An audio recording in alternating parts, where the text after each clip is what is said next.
Punggol ini sangat meriah dan bertenaga. Penduduk-penduduk sini memang peramah. Kemudahannya lengkap dan paling penting kami rasa yakin kerana kami tinggal di bawah penjagaan pemimpin-pemimpin PAP yang sangat prihatin. Pongal நகரம் இன்றைய தினம் துடிதுடிப்புடன் பல்வேறு வசதிகள் நிறைந்த ஒரு நகரமாக மக்களின் குறைகளை அன்றாடம் கேட்டு அவர்களின் குறைகள் உடனுக்குடன் சரி செய்யப்பட்டு வருகின்றது. Now, let's welcome our candidates for Punggol GRC.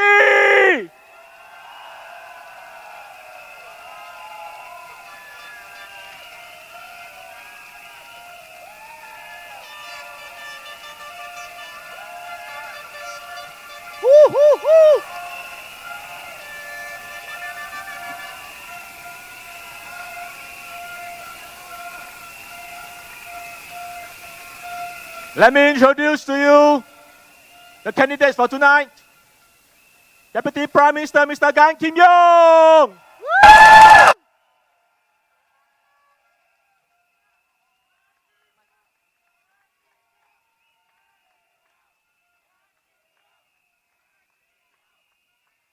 Next we have Senior Minister of State, Dr.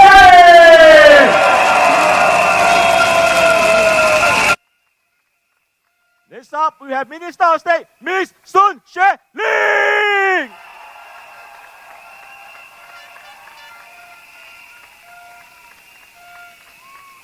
Last but not least, Ms. Yo Wan Leng.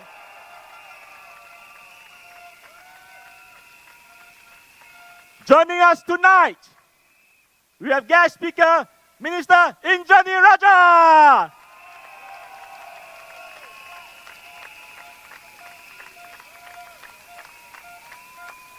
Senior Minister of State, Mr. Zaki Mohamad.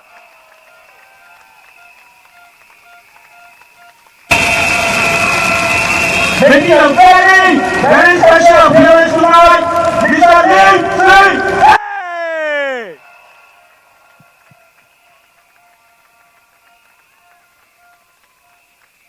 Sirs and ma'am, please take your seats. May I also invite the first speaker of tonight. Oh, look who is joining us tonight. Senior Minister Teo Chee Hean.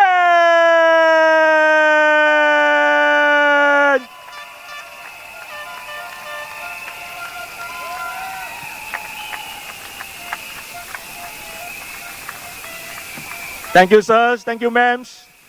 May I invite our first speaker of the night, Dr. Janil Puducherry, to take the stage. Dr. Janil.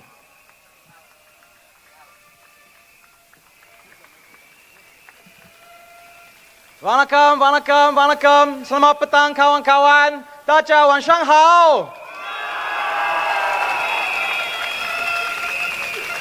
Good evening, everybody, and a happy May Day. And welcome to all our brothers and sisters from the NTUC and the Labour Movement. Welcome to our rally.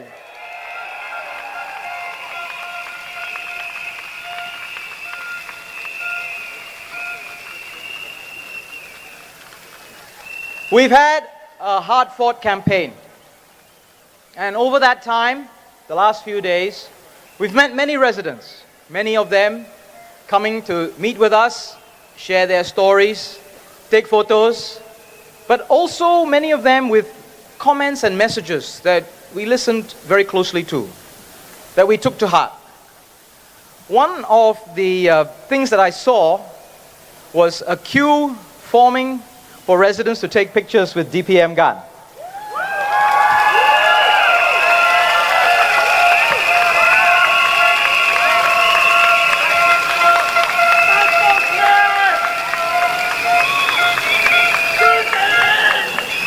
And some of our Punggol residents deeply wanted to share things with him, but a bit busy, sometimes having to return home for childcare, sometimes going for work. queue for me instead passed me a message, can you please give this to DPM Gan? And one of those things that they wanted DPM Gan to know about was, please take care of yourself and take care of us here in Punggol.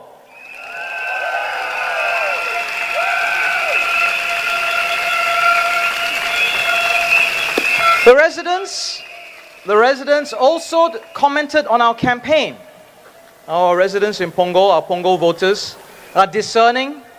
They read the material, they read what's online, they see how the candidates behave, what we say, what we don't say.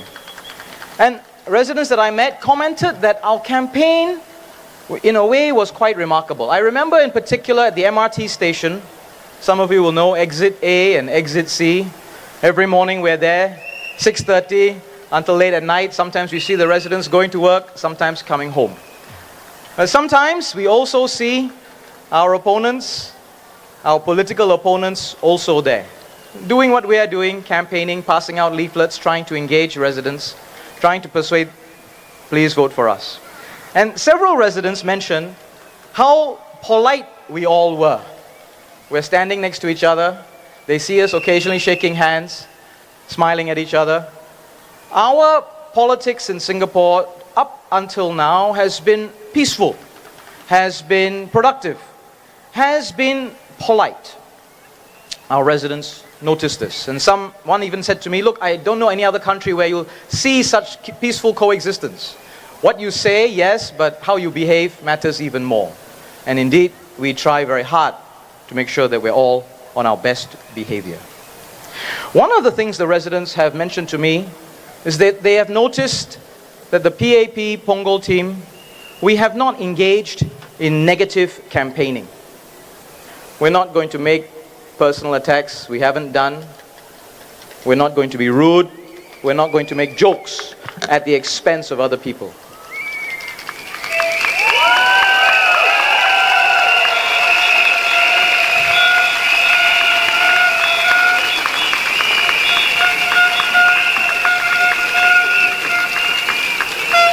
But if you're not going to do that, if you're not going to engage in negative campaigning, you're not going to make jokes, well, then you have to have real plans. And we have real plans for Punggol for the future, for 5 years and beyond. Let me tell you about our real plans.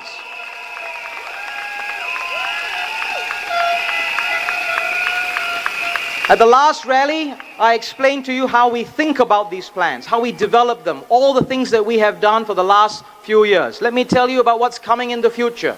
You know that we have plans to improve our transport. We have the 2-car LRT cabins coming. The services will improve. We have a new bus interchange that's opening up at Punggol Coast MRT as part of the Punggol Digital District. That bus interchange will open in June. And it will have new bus services.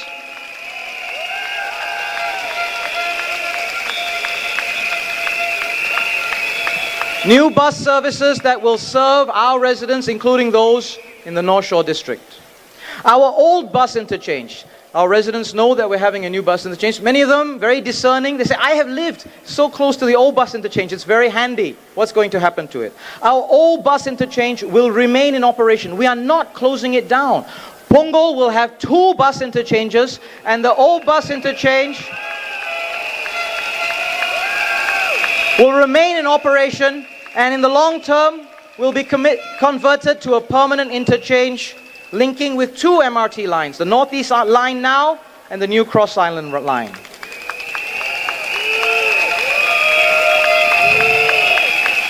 Our roads are being dug up for these MRT lines. Residents ask, what's going to happen? The road swings north, the road swings south. Eventually, all the roads will go back to its natural and original plan. Nice, neat. But we will extend our road network across the water from Punggol Central, a westward extension, and the bridge connecting to Seletar Link later this year, and that will reduce traffic congestion. Real plans to make life better. The new sports stadium, I spoke about it in the last rally. You can see it's all coming up. It's a large and complicated building. It'll have 5,000-seater stadium, 5 swimming pools, 20 badminton courts, gyms, fitness studio, water sports center, many, many other things. The work is on track and it will open in early 2026.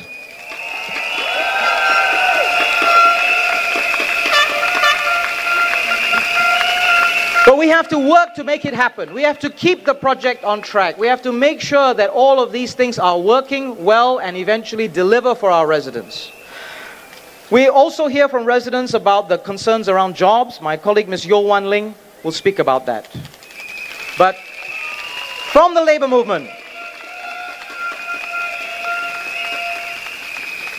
the young people that we've been speaking to are also concerned about their parents and their grandparents. Punggol is a large town, many multi-generational families. You've seen us open active aging centers. St. Luke's in the North Shore area, what we do at One Punggol, the nursing homes. The active aging centers represents a shift in our approach, in our planning for our elderly, our seniors. Partnering with community organizations, having the seniors find fulfillment and social connectedness in the community. The AACs give them board games, fitness exercises, talks, activities, calligraphy, crochet. But actually the most important thing that they do, reduce social isolation, build friendships and reduce loneliness. And I know that young people are concerned about this when they see what their parents are living through. And so, you know, we've already got several centers here in Punggol. Just this week, during the campaign, we launched another one at Punggol 21cc, a joint effort between Allkin and Sparkle Care PCF as an active aging center to care for our seniors. We'll have another AAC in Punggol, one of our HDB estates, by the end of the year.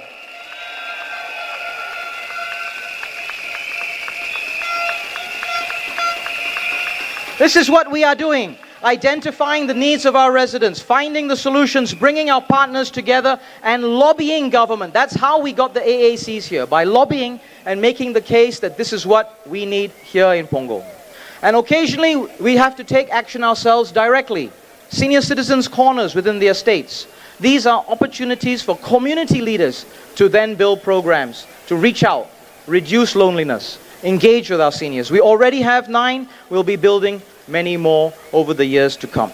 Needs of the residents, ideas about how to solve the problems, plans and implementations. This is what we do. We understand the needs by walking the ground, by meeting and listening to our residents, having a deep understanding of their concerns. Ideas are shared from the ground, but also from our government agency officers. But, when it comes to making plans, we must have a special responsibility for this, balancing all the needs, incorporating all the ideas, the competing ideas. This is a responsibility we can't ignore. We have to embrace making plans as part of our duty. And so we have plans that are clear and are going to deliver for our residents of Punggol. We have many plans for Punggol developed because we understand our families and residents here, because we have a shared aspiration for a better town, and we are determined to bring those plans alive and make Punggol better for you with your support. Vote PAP for Punggol! Thank you! Majulah PAP, Majulah Singapura! Dr. Janil, for making a better home in Punggol for all of us. Next up, let me invite Miss Yo Wan Ling.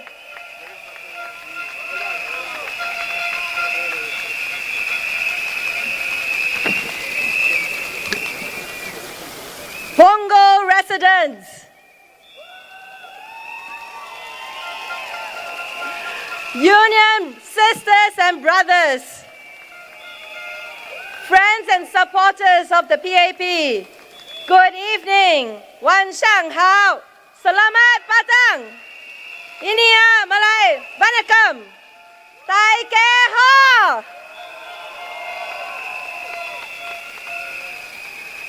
Today is a very special day.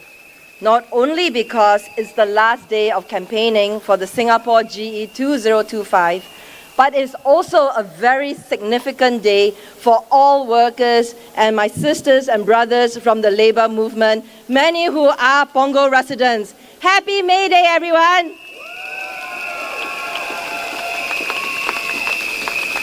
We rallied together earlier this morning at our May Day rally and are now again rallying together here this evening at our PAP National Rally at Punggol GRC. Brothers and sisters, comrades, in solidarity for Punggol Town. As we count down to the final hours and minutes of a week and a half of heartfelt campaigning, I think back on the many moments which made my heart tender and my spirit sing. From the many volunteers, activists, unionists who came out in full force to support our team PAP Punggol, to our residents who braved the sun and the rain to cheer us on, from the many messages of encouragement and frank feedback to the high fives and hugs, Punggol, you had me at hello and you have my heart 5 years in. P.S. I love you.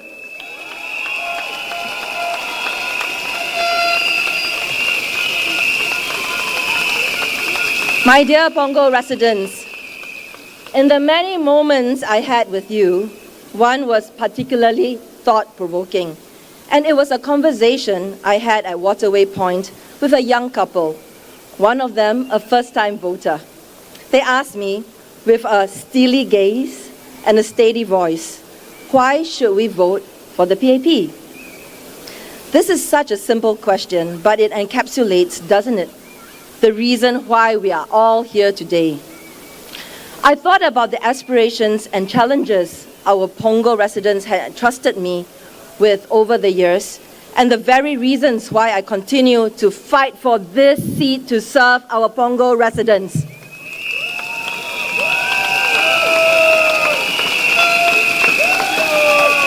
I told our young couple that casting a good, impactful vote needs both a combination of rational thought and intuitive gut feel. And for me, it is important to choose representatives who are kind, with their hearts in the right places, who are hardworking and on the ground, and who can rally partnerships and resources to resolve issues and bring happiness and progress to our community.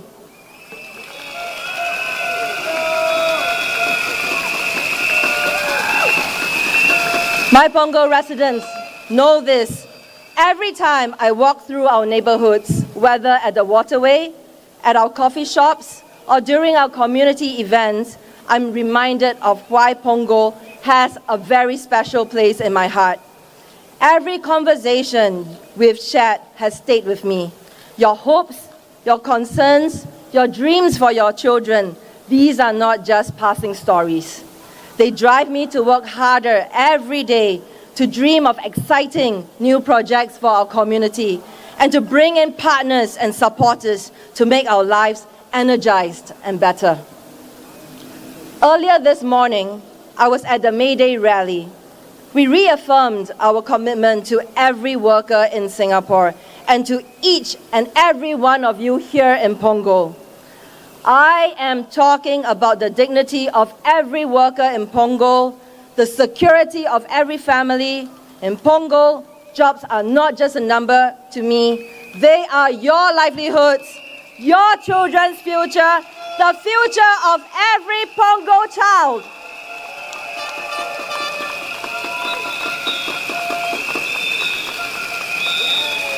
In my walkabouts, I have met with many of our Punggol youths, and they are really awesome. Our youths have many aspirations in life and have plenty to look forward to. Cheryl is a youth leader who's just 20, but has been volunteering since she was 9 years old. Chloe and Chris have very big hearts and both are gearing for a career in healthcare to look after our senior loved ones and children. Our Punggol youths have a bright future, and they are the young sprouts who will grow to be tall oak trees to shelter our community and nation in time to come. It is important that we continue to provide them with opportunities for growth, especially with their career options, even with the global looming uncertainties. In Punggol Town, we believe that career success isn't just about finding opportunities. It's about creating them together with our partners and other stakeholders. Since 2020, our Punggol team has brought in NTUC's E2I as a partner for employment and employability, and we are committed to ensuring every resident, regardless of age or background, has access to meaningful career support right where they live.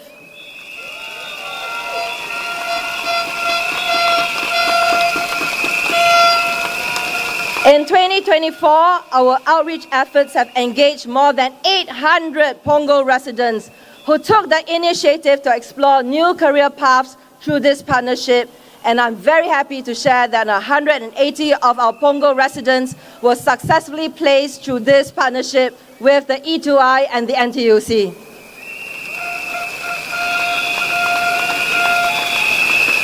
This momentum has led to the creation of our town's flagship career marketplace in March 2025, where over 1,000 jobs vacancy across various industries were open to our Punggol residents. And more importantly, 10% of these jobs were made specifically for fresh graduates. And this is a powerful signal that our employers are ready to invest in our young Punggol talent.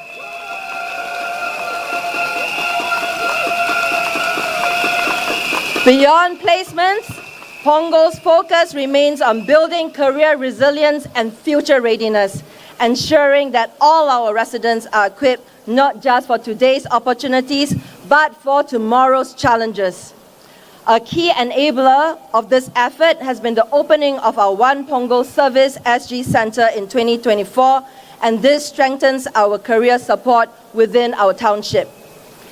I am very pleased to share that going forward, we will partner with the E2I to launch a series of workshops based in Punggol, focused on in-demand skills and emerging career areas, including the AI and the digital economy.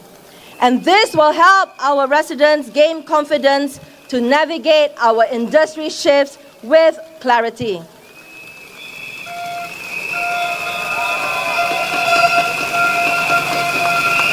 In addition, to keep up with the very popular momentum of the Punggol Career Marketplace, we will be expanding the frequency of this program from twice a year to every 2 months.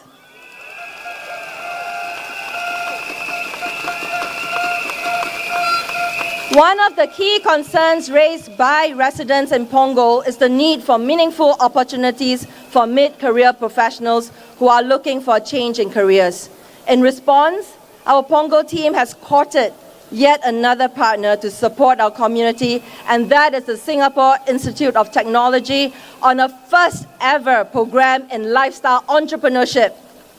With this 4-month program under the belt, Punggol residents will be equipped to start their micro-businesses as freelance writers, private home chefs, online marketeers, and the exciting list goes on. And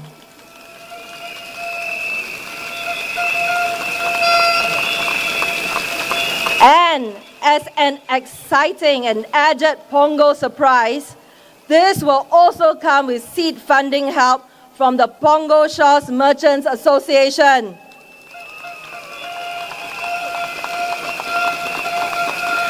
This initiative reflects our ongoing commitment to empower our residents with practical, future-ready opportunities for self-reinvention. Punggol is also a town with young families, and our residents are faced with stresses from caring for their children, their senior loved ones, and the financial pressures while raising a family. The moms I speak with often tell me that they will love to return to work, but find it difficult given their need to wrap their work around their caregiving duties. As such, it is important that we continue to normalize FWAs in the workplace, and I give you my word, I will continue to advocate for this in Parliament. And we will also need to create local in-community jobs. To these, I am pleased to share that we will now extend our NTUC's See You Back at Work program, which helps our caregivers and moms to return to work with flexible work options, to also include micro jobs in Punggol neighborhood. This will include babysitting, healthcare assistance, tuition, and surveyors. This will also be in partnership with our Punggol flagship local program, Project Success. My dear residents, the choice before us is clear. Do we want to continue building on these strong foundations? Do we want to ensure that every Punggol resident has access to good jobs and meaningful careers? Do you want a team that doesn't just talk about helping workers, but has a proven track record of delivering results? If your answer is yes, then I ask for your support.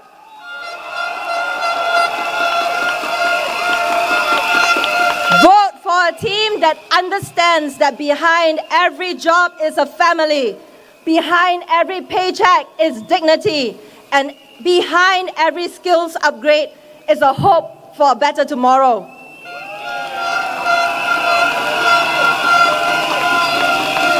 Vote for a positive force. Vote for a future that we can build together. Vote for the PAP!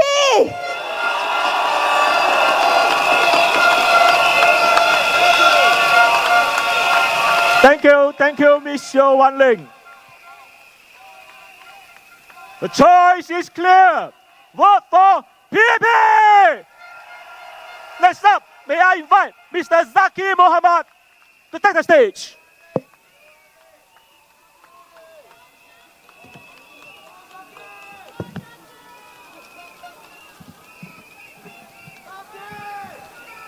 A very good evening, Punggol. Matia Vanakam, Tacha Wansahau. Selamat malam kepada semua. Please allow me to begin my speech in Malay, our national language. Salam sejahtera saudara-saudari sekalian. Sepanjang kempen pilihan raya ini, pelbagai isu telah dibangkitkan, termasuk isu-isu yang sangat sensitif dan membangkitkan perasaan dalam masyarakat Melayu Islam Singapura. Dalam 9 hari ini, saya telah bertemu ramai rakyat Melayu Islam, dari pekerja kepada usahawan, dari ibu bapa kepada warga emas. Ramai yang telah berkongsi kebimbangan mereka, tetapi mereka juga telah mengongsi harapan mereka. Mereka berkata, kita harus kembali kepada apa yang paling penting, kehidupan seharian rakyat. Mereka mengiktiraf bahawa isu-isu seperti Palestin dan Tudung adalah penting dan menyentuh hati. Saya setuju. Tetapi mereka juga memperingatkan, jangan kita lupakan keperluan asas mereka. Soal bread and butter seperti peluang kerja yang baik, pendapatan yang stabil dan juga pendidikan untuk anak-anak mereka. Ini yang benar-benar penting bagi kebanyakan keluarga kita hari ini dan juga keluarga di Punggol.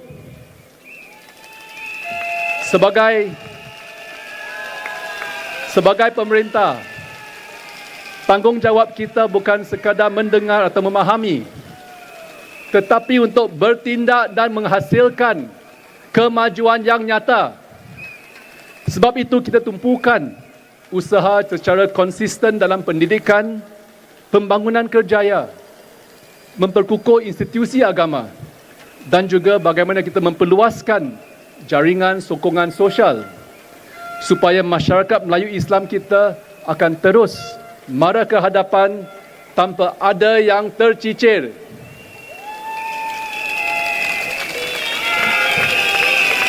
Usaha ini bukan dilakukan dengan senyap. Kita sebagai anggota Parlimen Melayu PAP tidak pernah berdiam diri. Di Parlimen, anggota Parlimen Melayu PAP telah memainkan peranan penting dalam menyuarakan keprihatinan masyarakat kita. Semasa usul mengenai Gaza dibahaskan tahun lalu di Parlimen, 6 ahli Parlimen Melayu PAP telah berucap menyuarakan suara hati masyarakat kita. Selain daripada itu, 15 soalan parlimen ataupun parliamentary questions telah diajukan oleh ahli parlimen PAP mengenai isu Palestin di parlimen. Bagi kami, keprihatinan itu juga diterjemah dalam tindakan. We stand for action.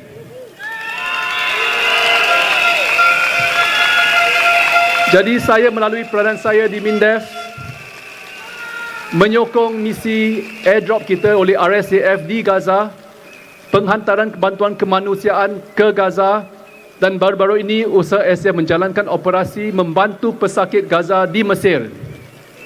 Dengan sokongan masyarakat, anda semua, ahli Parlimen PAP telah mengumpul derma sebanyak $2 juta sepanjang Ramadan yang lalu untuk Gaza.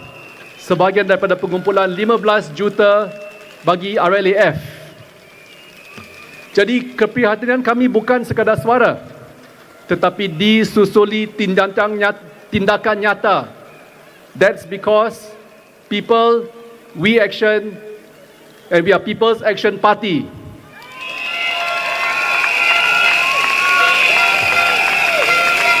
Namun kita juga perlu lihat usaha jangka panjang yang dibawa oleh ahli Parlimen Melayu PAP dalam memacu dasar-dasar yang membina masa hadapan. It's not just the sensitive issues, but also the issues that matter at heart. Jadi kita akan terus memperjuangkan dasar untuk memperkukuh pendidikan anak-anak kita, untuk kita memajukan pekerja Melayu, untuk kita menyokong asatiza dalam era moden, untuk membantu keluarga rentan, untuk mengurangkan pengulangan kesalahan dadah, untuk memperkemaskan pengagihan zakat, dan untuk memperkukuh pentadbiran amla. Ini semua penting bagi masyarakat Melayu juga. Inilah perjuangan yang menyentuh kehidupan harian masyarakat kita.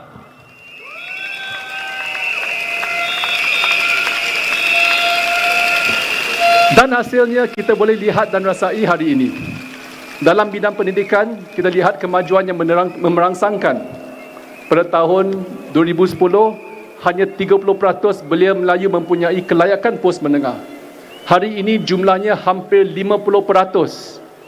Jumlah graduan Melayu daripada universiti telah meningkat 5 kali ganda, 5 times the graduates today compared to a decade ago, dalam 2 decade ago. Dalam bidang kerjaya, 40% pekerja Melayu kini dalam sektor PMET, naik daripada 23% 20 tahun lalu. Bagi kami, ini bukan sahaja statistik. This is not just about statistics. Ini mencerminkan peningkatan taraf hidup dan mobiliti sosial masyarakat kita. Apa yang ketara adalah ini. Ahli-ahli Parlimen PAP serta institusi dan organisasi Melayu atau MMOs telah berganting bahu dengan pemerintah untuk menjalankan program yang menyokong kemajuan masyarakat kita.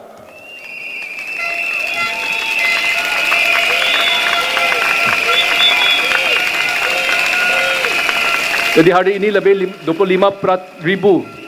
Hari ini lebih 25,000 pekerja Melayu Islam telah dibantu M-Kuasa 3 melalui NTUC, E2I dan Workforce Singapore, termasuk pemadanan pekerja dan peningkatan kemahiran. Kelas matematika telah membantu lebih 12,000 anak prasekolah dan mendaki tuition program, sokong hampir 10,000 pelajar setiap tahun. Jadi kita mahu setiap anak Melayu percaya bahawa kejayaan itu dalam jangkauan mereka.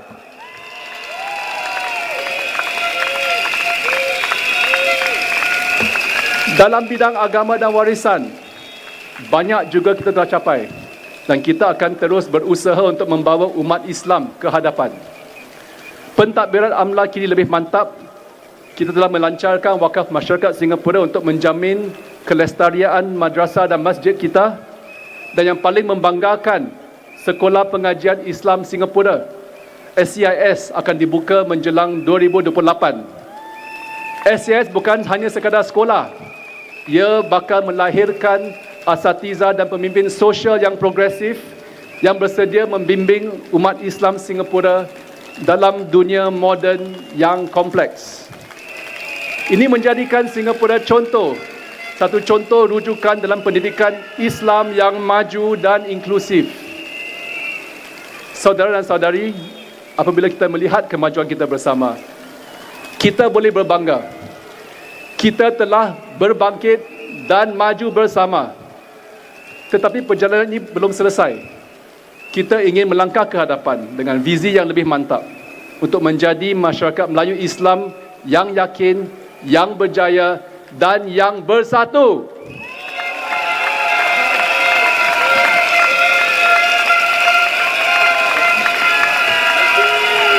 Dan dengan sokongan anda, pemerintah PAP akan terus komited untuk memperjuangkan masa depan anda. Kita akan terus maju. Jadi undilah pasukan PAP Punggol. Undilah demi masa depan masyarakat dan masa depan anak-anak kita.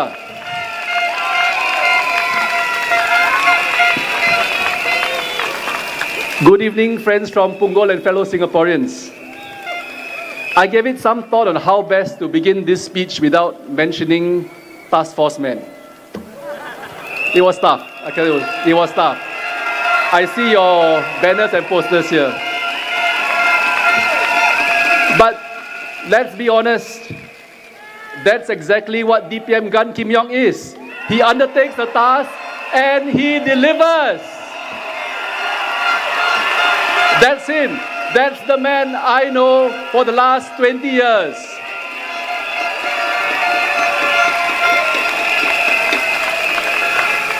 That's how dependable he was. You don't need to chase him. You didn't need to remind him. You just needed to tell him once. And even for us MPs, we arrowed our anchor minister quite a bit. And he got things done.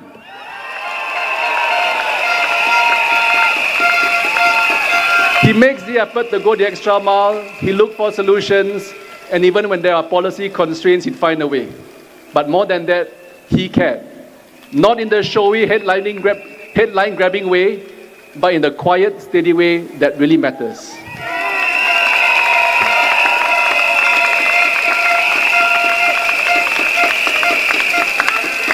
Many of you will remember how he stepped up during COVID-19. He stepped up way before WP did. He stepped up.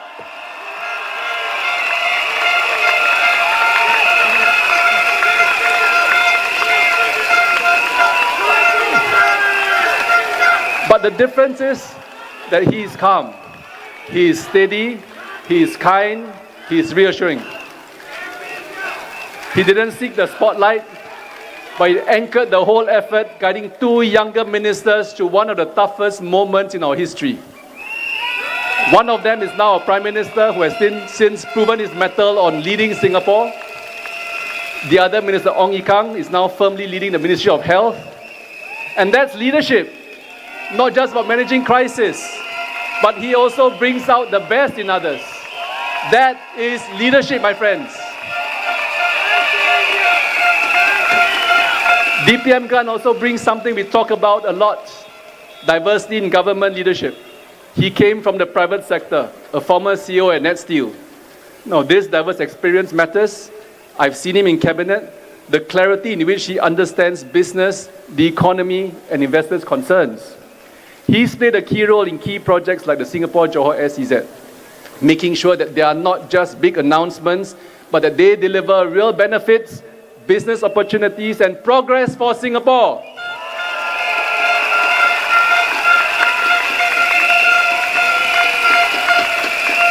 But let me share something many may not know. DPM Gun is deeply respected within the Christian community. Yet, Yet, in all the years I've worked with him, he's never worn his faith on his sleeve in politics. That's the difference. He never imposed his belief on others.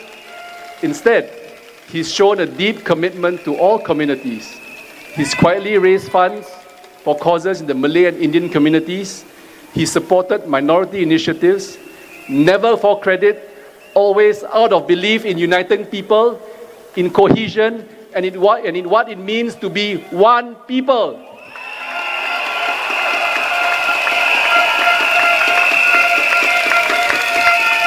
And that's why I believe with full conviction that DPM GAN will serve Punggol with the same heart, with that same discipline, with the same desire to do what's right and not what's easy or what's popular.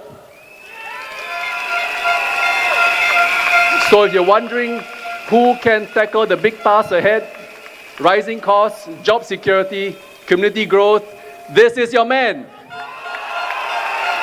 If you want a steady hand to guide this new team and this new GRC, then I say with deep sincerity, support DPM GAN Kim Yong.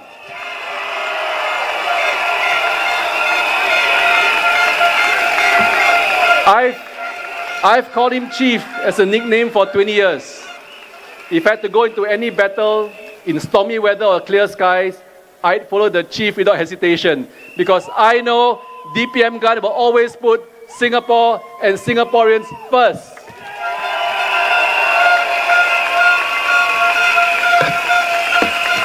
So I thank you, everyone here, friends in Punggol. Majulah PAP, majulah Singapura. Terima kasih Encik Zaki Muhammad. Undilah PAP because we stand for action. Next, allow me to invite our old friend of Singapore, old friend of PAP, Mr. Lim Swee Say.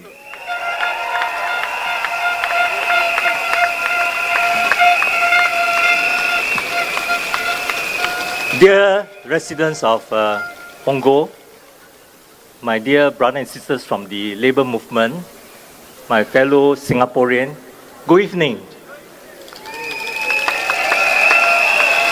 亲爱榜鹅的居民们、同胞们，大家晚上好。我小孩子的时候，不时会坐一辆红色的巴士到Punggol来，在海边玩水、吃午餐。那是很多年前的事情了。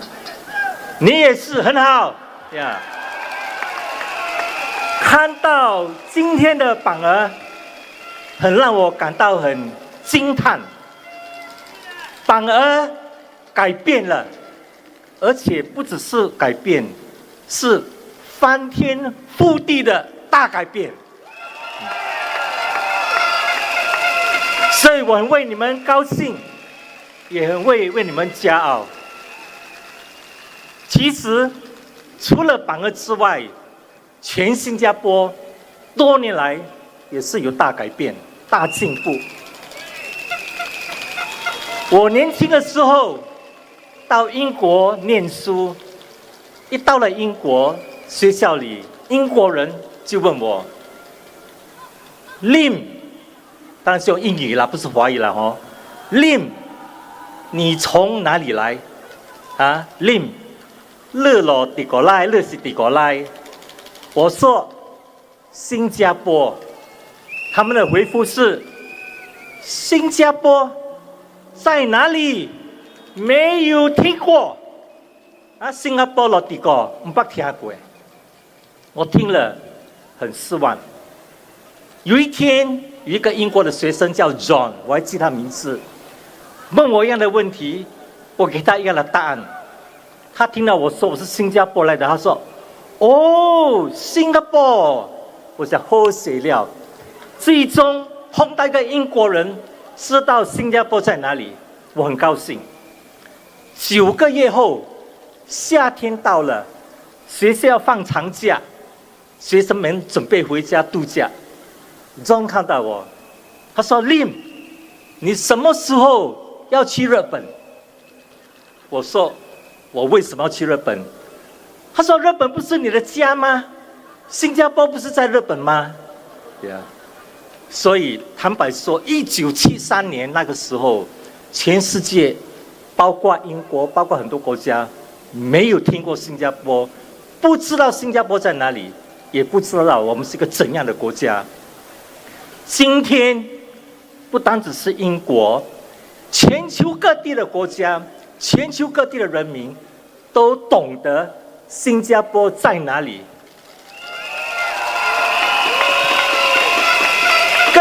重要的是，全世界的国家，今天你拿新加坡的护照，我们都会受到欢迎的，因为新加坡的护照现在是世界全球的护照排名第1名。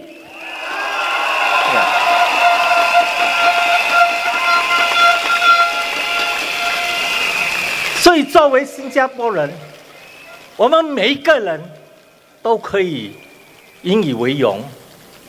我们今天的成就，不是老天送给我们的，而是我们多年来刻苦耐劳，现在可以说是苦尽甘来。我问你，新加坡人行不行？呀，新加坡人的确是顶呱呱的。不过话要说回来，我们过去走了很多路，很多难走的路，放眼将来，还有很多更长、更难的路要走的。因为这个世界的大局面已经改变了，每况愈下，越来越混乱。在这个情况之下，如果我们新加坡要继续进步的话，有一个先决的条件，就是我们必须继续的把我们的经济做得越来越有竞争力，越来越能够增长。因为如果新加坡的经济失去了竞争力，我们的增长率放慢了，我们全国的人民都会一起穷下来。我不知道你我是一个不认输的人，我以前在经济发展局做过事，所以我们很喜欢跟全球竞争，因为竞争就是新加坡的生存之道。多年来，我们是抓紧要如何在全球各地找那些条件最好的企业、顶尖的企业，把他们吸引到新加坡来投资。我们要的不是他们的钱，因为有些投资家把钱带来新加坡，钱生钱，这个我们不是太有兴趣。我们兴趣的是那些愿意把他们的最好的科技带到新加坡来，把他们全球的市场带到新加坡来，把他们的操作的能力带到新加坡来，这样新加坡就有这个能力，有这个先进的制造业，有这个先进的服务业，我们就能够从新加坡提高我们国人的技能水平，提高我们的经济，提高我们的国际性，从新加坡出口到外国去，这样新加坡的经济就会越来越好。多年来我们做到了，其实严金勇部长今天过去几年这个重大的项目就是由他负责的，你知道吗？你知道吗？在2013年，不是2023年，2年前，在严金勇的领导之下，我们吸引了超过120亿元的投资。去年，我们吸引了135亿的投资。如果你不知道135亿有多大，我可以跟你算，它相等于每天严金勇和他的部下每天为新加坡吸引3700万的投资，而且这个投资都是顶呱呱的投资，高科技高技能水平。因此新加坡多年来就通过这个外国的投资，吸引这个最顶尖的这个科技等等。问题就是这些好的项目，新加坡要，别的国家也要，所以这个竞争会越来越激烈。所以这次投大选，我希望大家能够考虑到这一点。因为如果新加坡在未来5年、未来10年、未来20年，如果我们不能够在国际市场上有效的跟别的国家竞争，把最好的项目、最好的科技、最好的市场带到新加坡的话，我们的前途会越来越渺淡。所以这次大选，我希望大家能够考虑支持人民行动党。在大选之后，我希望我们的王群才总理他会有一个强有力的内阁。那么这个内阁很重要的，必须包括谁？严金勇。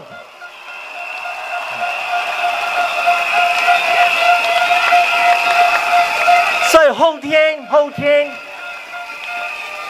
大选那天，我希望大家能够好好的用你手中神圣的一票，支持人民行动党，让我们的王群才总理有这个大力的人民的支持，大力的人民的委托，让他和他的内阁能够大力的照顾我们新加坡人，大力的把新加坡创向新的高峰。如果我们大家一起合作的话，一起努力的话，我相信新加坡会永远都是一个成功的国家。新加坡人永远是一个会被全球看得起的人民。所以兄弟姐妹们，我们一起前进吧，前进新加坡。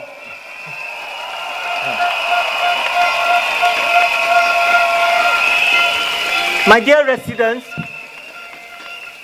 my dear fellow Singaporeans, earlier in my Mandarin speech, I touched on the importance of attracting foreign direct investment. Because without foreign direct investment, Singapore would not have access to the leading edge technology, to the best market in the world. So all over the years, we've been working very hard to bring the best company, to bring the best project into Singapore. So far, we've succeeded. But we must understand, why did we succeed? After all, good projects, not just Singapore, all over the world, every country wants to do the same thing. So when I was at EDB, we talked a lot to our investor. We asked them, now, what are you looking for?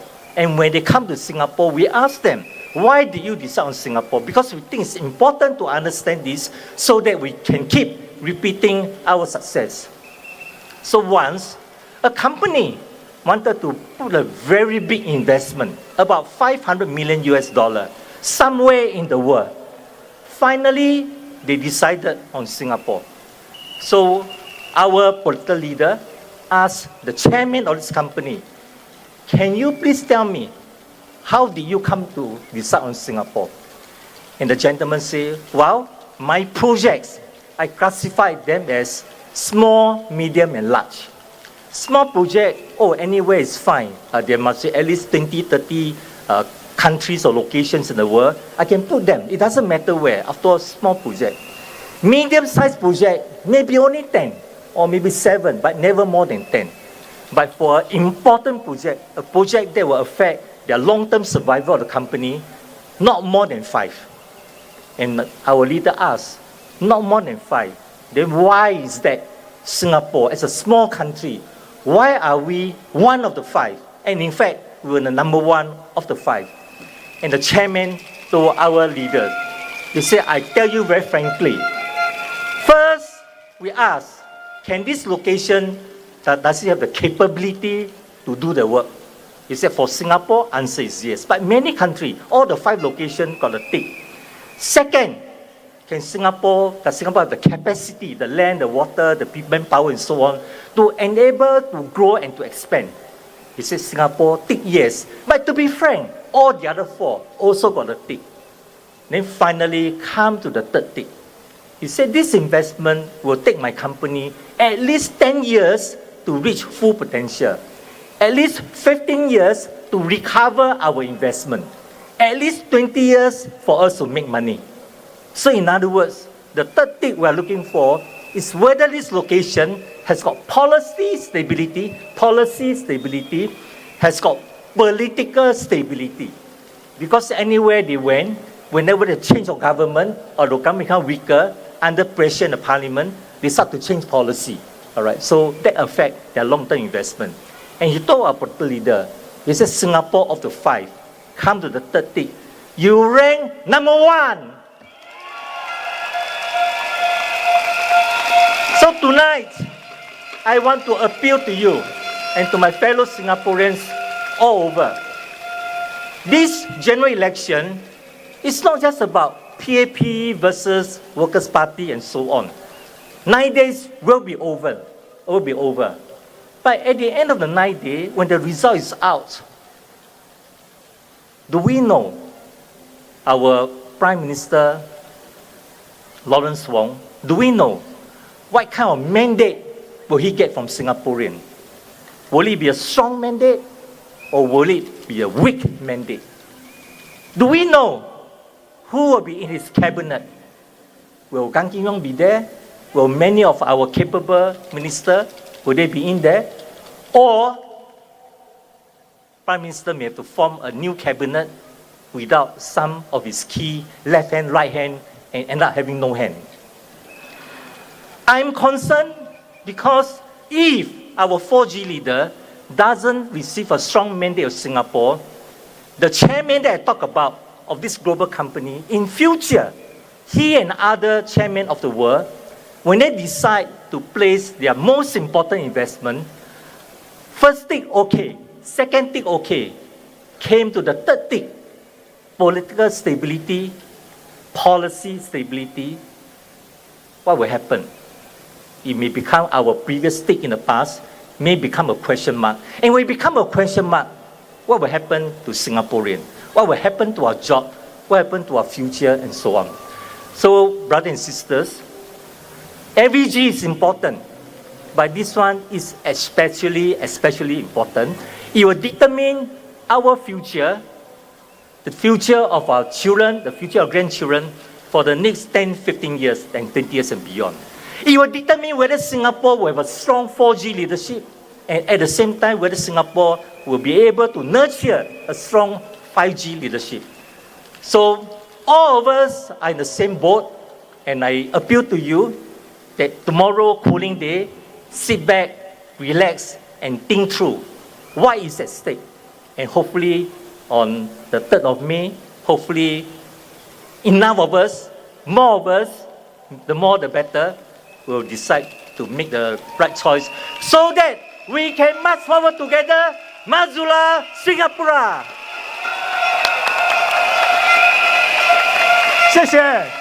谢谢我们的老朋友林瑞生先生，林瑞生前部长。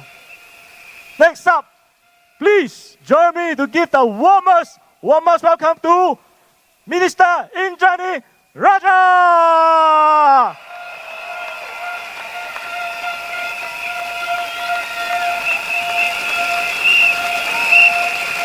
Good evening, Punggol.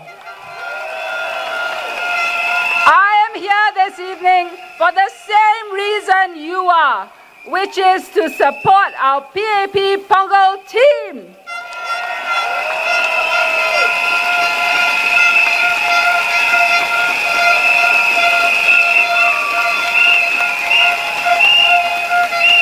Now, previously at the Fullerton rally, I had said that opposition rallies generate more heat than light. Tonight is time to shed some light.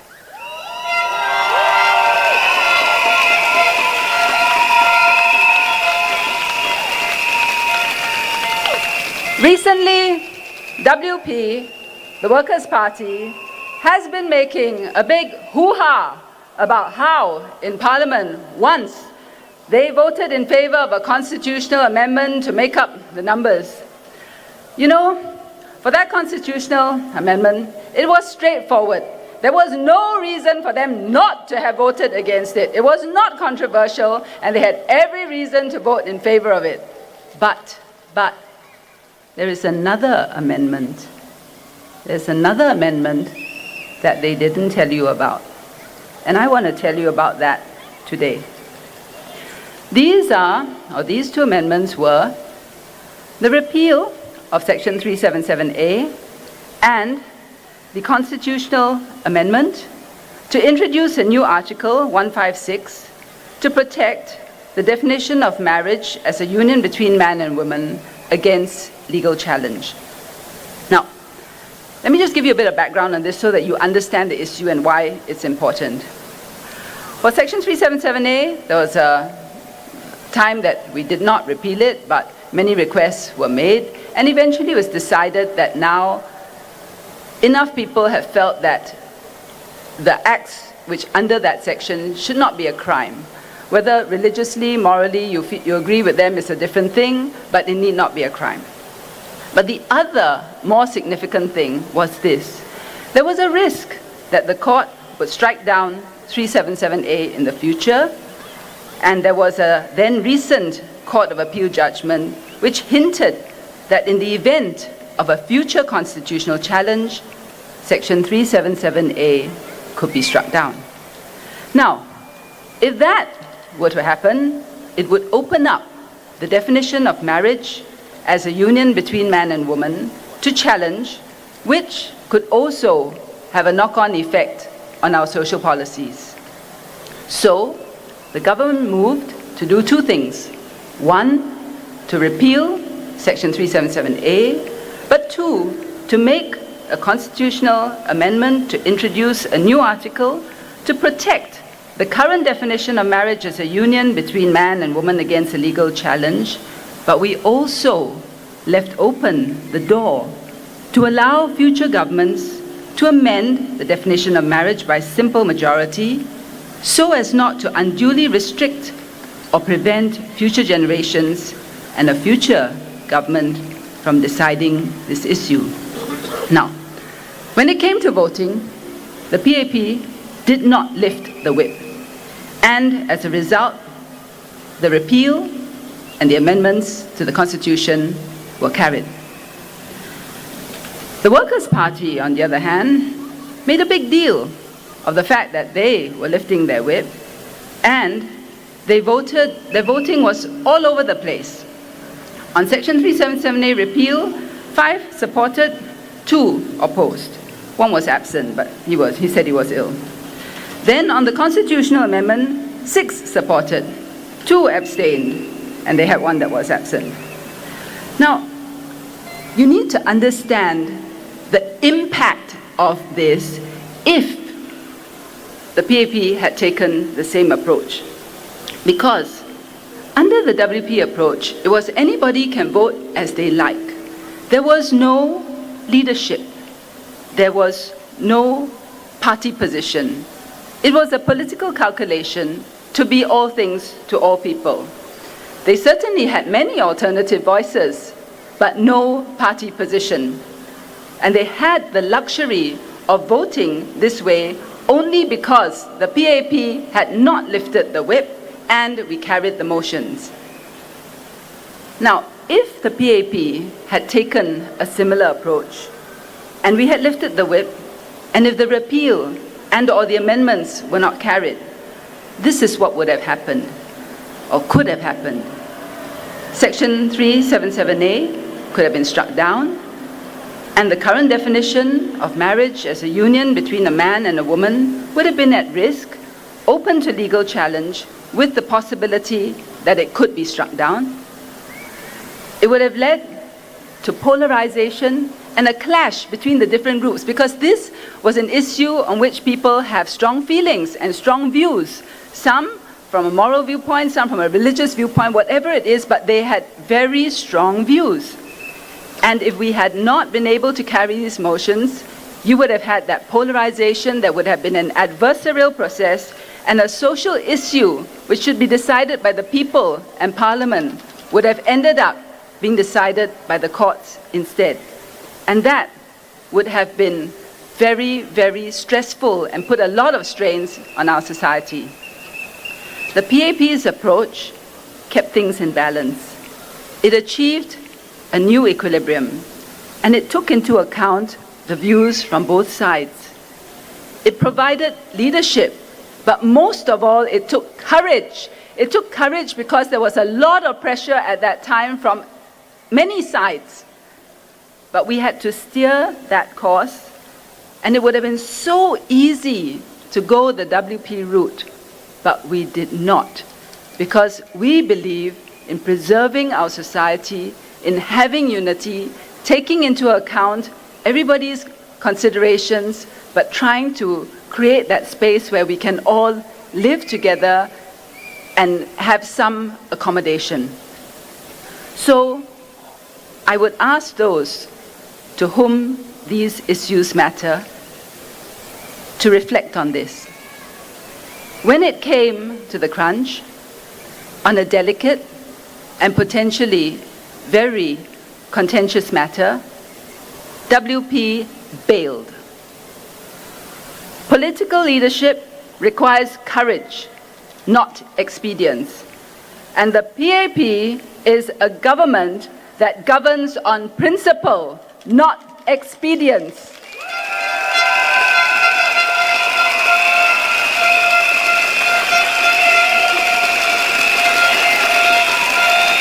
Now, my second point. The Workers' Party started their campaign on a narrative that more alternative voices in Parliament were needed. It was presented as WP is needed as it's an either-or situation. In other words, if you vote opposition, you can have alternative voices. If you don't vote opposition, there will be no alternative voices. So, during the Fullerton rally, I pointed out that if it was a matter of having opposition alternative voices, that is already guaranteed under the Constitution, under the NMCP, the NCMP scheme, the non-constituency MP scheme. When asked by the media about this, Mr. Pritam Singh said, and I quote, "Only elected opposition MPs can pressure and push the government." Let's be very clear. The NCMPs have no voters, have no residents that they can solicit feedback from. They don't have an office under a block in the constituency where they have worked. Well, first thing, you notice how the argument shifted? At first it was, you need them because you need an alternative voice. When it was pointed out that the alternative voice is guaranteed, they then moved the argument to only elected MPs can pressure and push the government. But wow, if that is the case, then I wonder what NCMPs Mr. Leong Man Wai and Ms. Hazel Phua have been doing in Parliament these 5 years.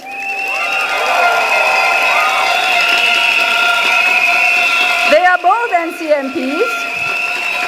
PSP says they have been very active in Parliament, but according to Mr. Singh, they, being NCMPs, if you take his argument to its logical conclusion, they have no voters and no residents to solicit feedback from.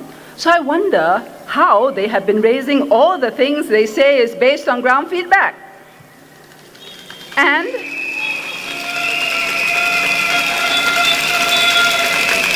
they don't have an office under a block in the constituency where they're active. I didn't know that you actually need an office under a block in a constituency in order to raise feedback. How did they manage to raise questions in Parliament and bring motions in Parliament? I'm sure it must be disheartening for PSP to learn that all their efforts over these past 5 years do not qualify as pressuring and pushing the government.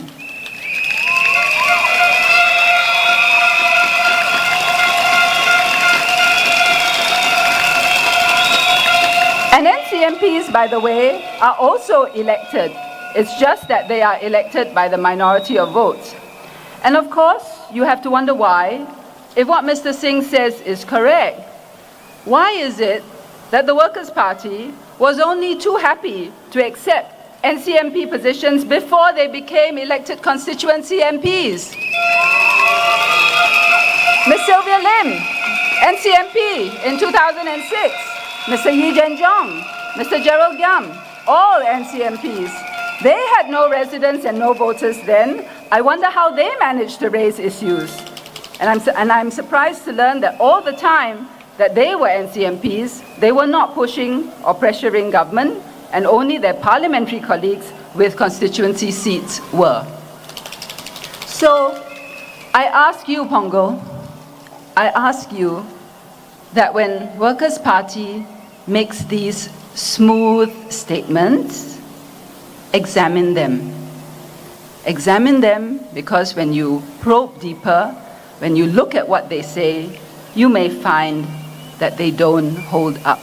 And tomorrow, cooling off day, take that time. I'm not saying to you how you should vote, but I'm saying look at what they say very carefully, because they don't always hold up to scrutiny.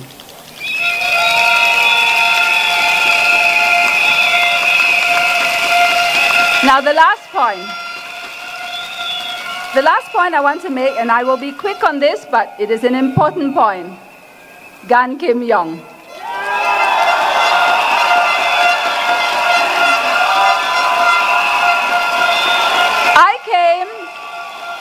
I became MP the same year as Gan Kim Yong in 2001, so he's my batchmate, and I know him well. I have been very dismayed by the personal attacks made on him by another party. And I just want to say this.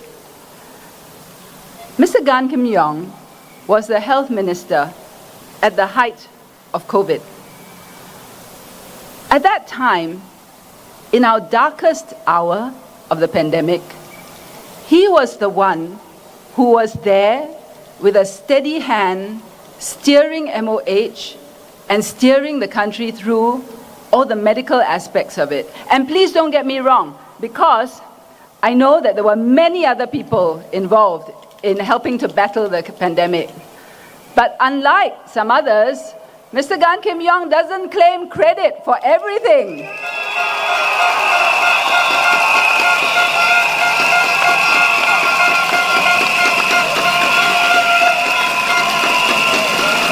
With all that burden on his shoulders at that time, he was the one who in cabinet explained quietly and carefully the things that needed to be done. The first time he used the term social distancing, I had no idea what that meant. And he explained it, the consequences of it, what we would have to do. Under him, our Ministry of Health was able to secure vaccines early, before many other countries were able to.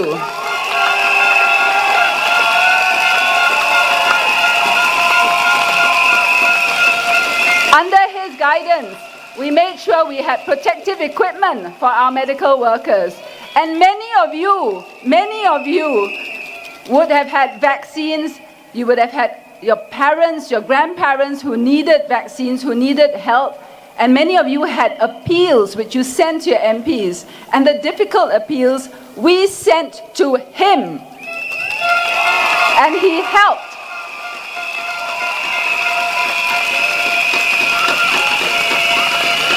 So, that is why I find it necessary to be here today to support him.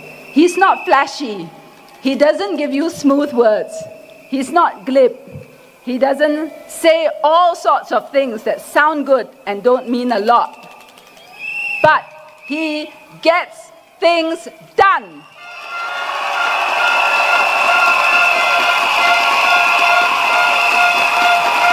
So, Punggol,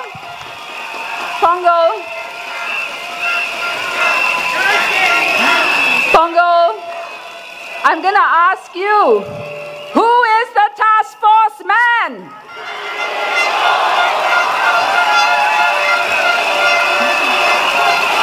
Who is the man who should be leading PAP Punggol GRC? Who should be the team that is for the Punggol GRC. It is our team PAP.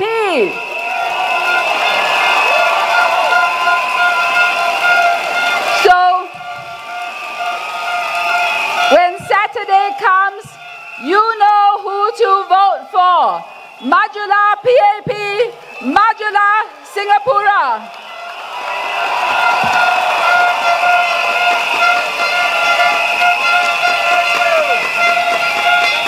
Minister Indrani for the inspiring speech for PAP for Punggol.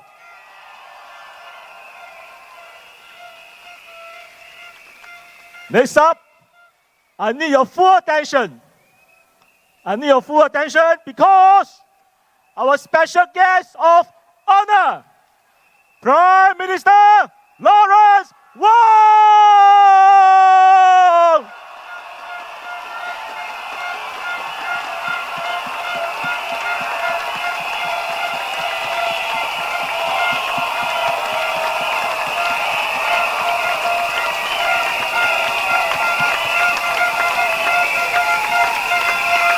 Welcome, welcome, Prime Minister Lawrence Wong to Punggol GRC.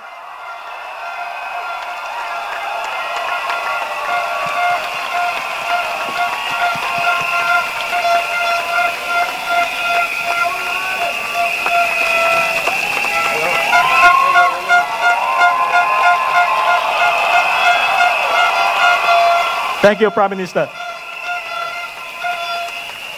Punggol, are you ready? Are you ready? DPN Gan Kim Yong!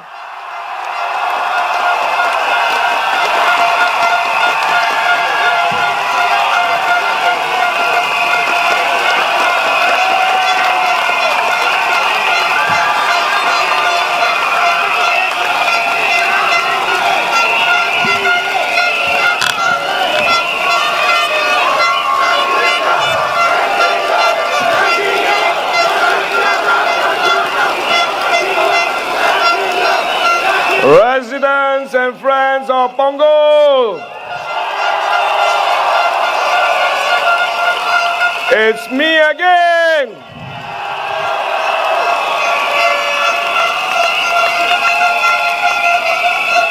Nine days ago, my coming to Punggol took many by surprise. When Prime Minister approached me with this task, I readily accepted the challenge. Why? Why? Because I fully supported his intentions to have someone senior to take Senior Minister Teo's place when he retires, so that we can continue to take into account the voices of the people of Punggol.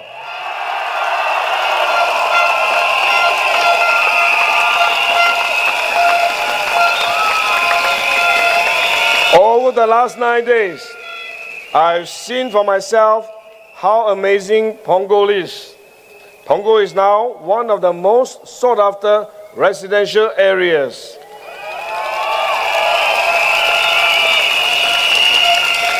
You have one of the most enviable networks of green spaces and parks where families can gather and play.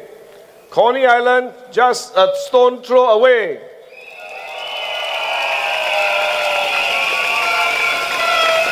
Punggol Waterway Park has become a national icon with amenities such as the picnic areas, gardens and waterways winding through the HDB estates. Nowhere else in Singapore can proud homeowners enjoy this kind of waterfront living.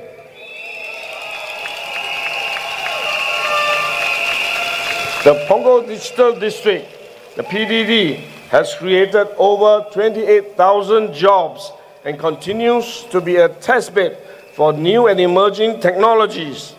It is where students, businesses, and the community come together to work, live, and play. And all this did not happen by accident. It was the product of 15 to 20 years of hard work by the PAP government.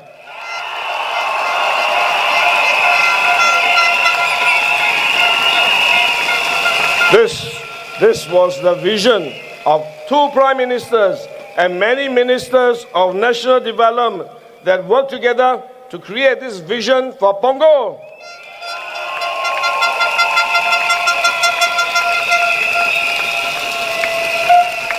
In my walkabouts over the last few days, I've also witnessed many good local initiatives benefiting our community. We expanded childcare and infant care places across Punggol. More than 14 childcare centers have opened since 2020, adding more than 3,000 infant and childcare places. And we are looking forward to 7 more to be opened.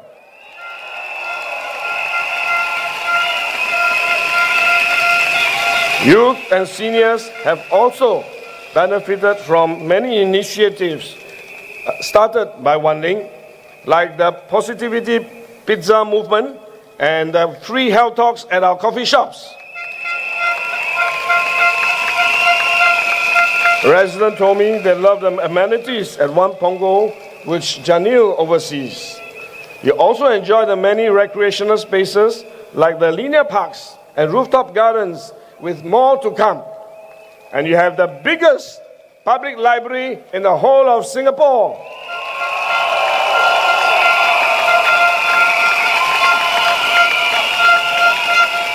Residents of Punggol, I'm deeply honored to be part of this team that has done so much for Punggol over the years, and I hope this good work will not go to waste.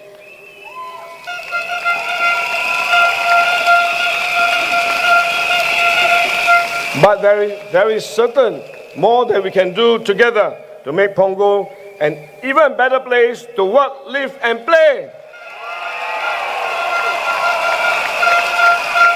And I have some ideas where we can start. I spoke about some areas that we will continue to improve during my earlier rally speech. And over the past week, I've met many more of you to hear your feedback. First, on North Shore. This is the newest estate in the Punggol town. Residents raised concerns about estate management and cleanliness, and bus connectivity, as well as BTO-related issues. We take estate management very seriously, and if elected, we will work hard to resolve these issues. That is our promise.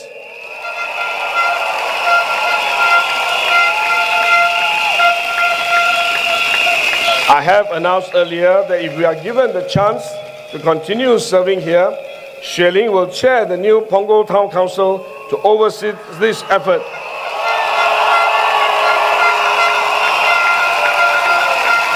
And you can look at Xue Ling's record in managing Punggol West.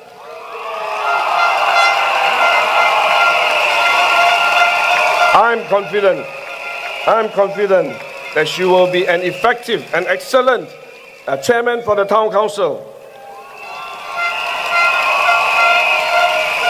As a start, Xue Ling told me that he has already followed up with the Pasir Ris Town Council chairman to set up a committee for the handover from the Pasir Ris Punggol Town Council. This is necessary. This is necessary because Punggol and Pasir Ris are now 2 different GRCs. This will allow us to hit the ground running after the election.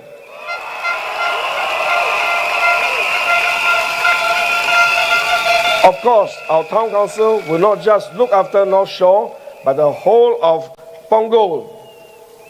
One area that we will prioritize is to build more covered linkways in Punggol.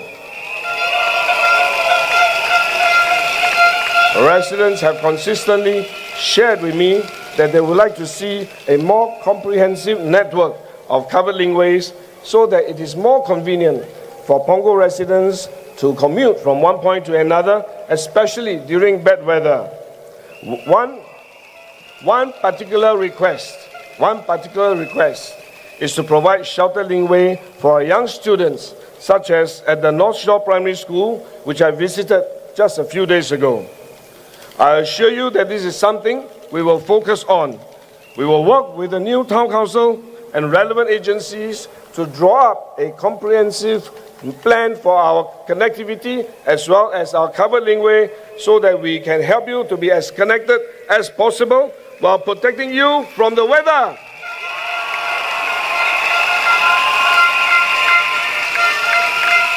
We will also ramp up our public transport. We are making good progress with the new Punggol Coast MRT station and 6 bus routes which we recently introduced and enhanced. In the next few months, we will open the new Punggol Coast bus interchange and launch 2-car LRTs to reduce congestion. We are developing the Cross Island Line to better connect residents to hubs like Jurong and Changi.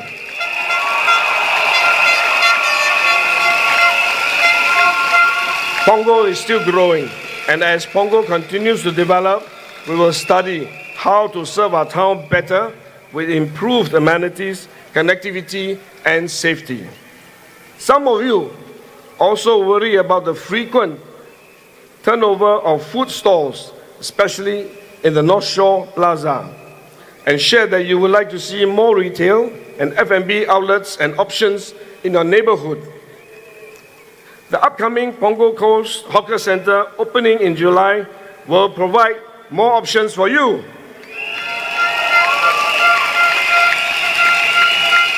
We also have community initiatives such as the half-price grocery shopping and monthly meal voucher for the lower-income families. We have also provided support for Singaporeans in general, such as the CDC vouchers and the SG60 vouchers.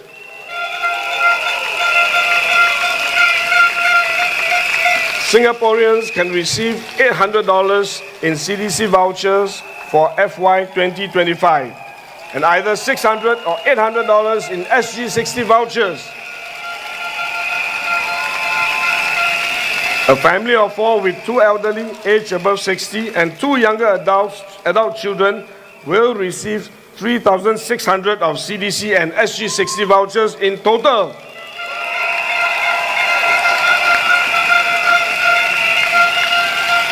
In Chua Chu Kang, I work with community partners to launch vending machines across HDB blocks selling $3 pre-cooked meals, pre-packed meals, and we will explore this solution here in time to come. These are just some of the feedback I received over the past 9 days. I will continue to engage you on the issues that matters to you. But Punggol is not just about the hardware. It is also about the hardware, the people, and the spirit. I used to hold events in parks and gardens for community bonding.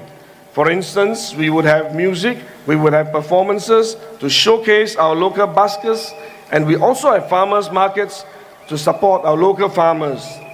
Punggol has much more community spaces that can be used. You have parks and greens and gardens, and we will explore how we can rekindle the Punggol Kampong spirit.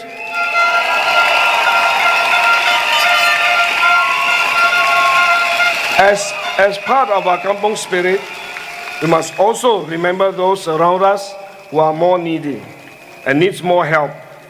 A few days ago, I visited the Lighthouse. This is a space dedicated to supporting the personal growth and mental well-being of our youths and young adults. Shailing and her community leaders have built this up from scratch. Both the children and volunteers shared with me how much they enjoy the programs and activities there. I also visited a fresh produce distribution program. Volunteers have been hard at work ensuring that the good quality groceries produce is available to our residents at no cost.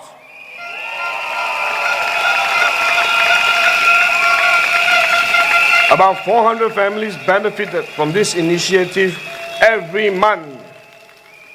At the end of the day, I believe the best way to help those in need is to secure for them good jobs.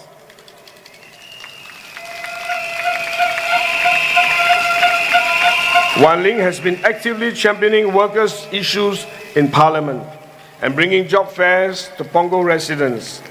Nationally, we are also doing all we can to help Singaporeans. As Minister of Trade and Industry for the past 4 years, I am driving the efforts to grow our economy, help our businesses, and provide better jobs for Singaporeans.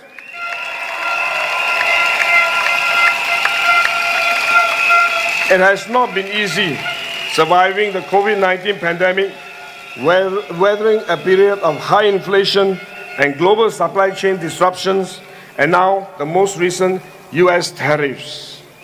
We have set up the Singapore Economic Resilience Task Force to help our businesses adjust and adapt quickly and prepare our workers for jobs of the future. We will double down on reskilling and upskilling initiatives and give the vulnerable more support to bounce back quickly.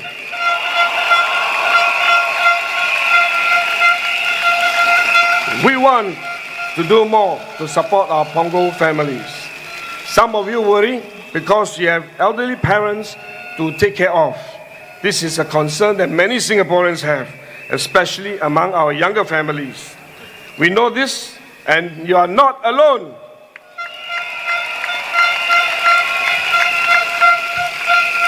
We will work with you, and we want to strengthen more support for our caregivers. These may take some time to implement, but if elected, I promise to further explore how we can give our seniors and caregivers greater support and greater peace of mind.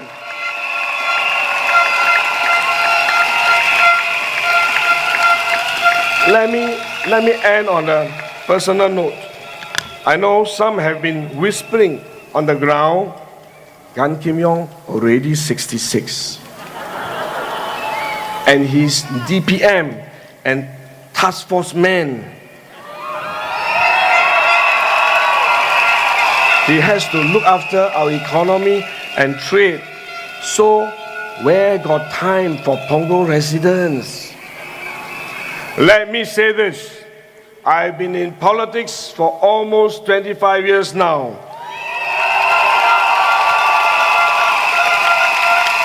Since I started in 2001, my first priority has always been my residents.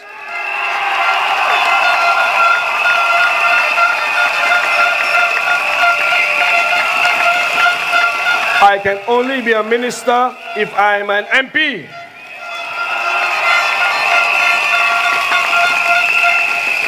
So being your MP is my first priority.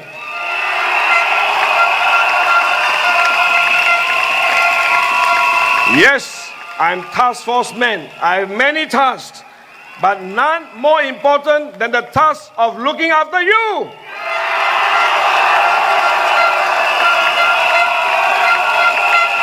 I am task force man for Punggol.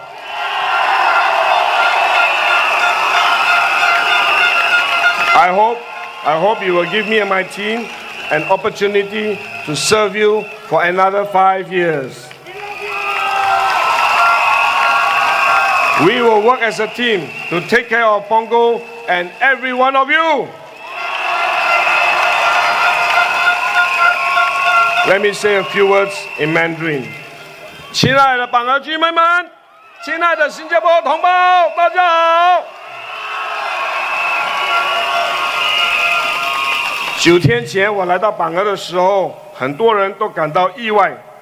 当总理找我谈这项任务的时候呢，他告诉我，他希望有一位资深的内阁成员能够接替张之贤国务资政，继续守护榜鹅，继续为大家发声。我完全同意他的看法，所以我就接受了这个任务。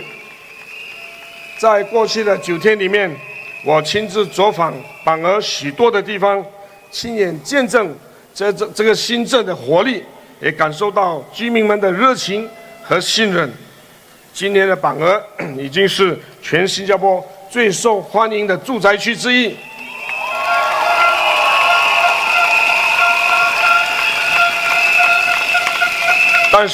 但是这一切也不是理所当然的，而是人民行动党政府在过去几十年里面一步一脚印、日复一日的努力耕耘，与居民一起携手合作，一点一滴建设出来的成果。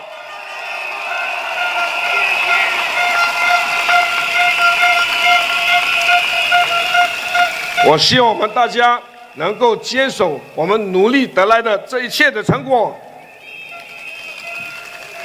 或许有人会问，严金勇，你已经66岁了，又是副总理，还要管理经济和国际的事务，哪里还有时间来照顾我们的榜鹅居民呢？我的回答很简单，从2001年踏入政坛以来，已经快25年了。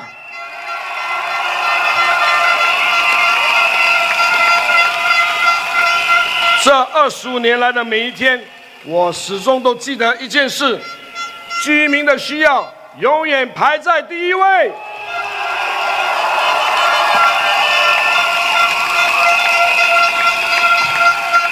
当好一名议员，是我最初的承诺，也是我始终不变的初衷。最近，黄循财总理说我是攻坚队长，英文叫做 Task Force Man。什么是攻坚队长呢？讲得直接一点，就是哪里有需要，我就去哪里。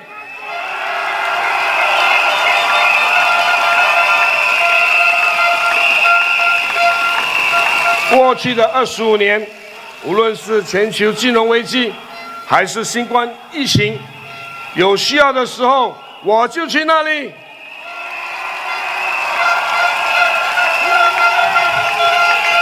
我很庆幸能够和许许多多的新加坡人并肩作战。今天，总理觉得榜鹅有需要，我就去榜鹅。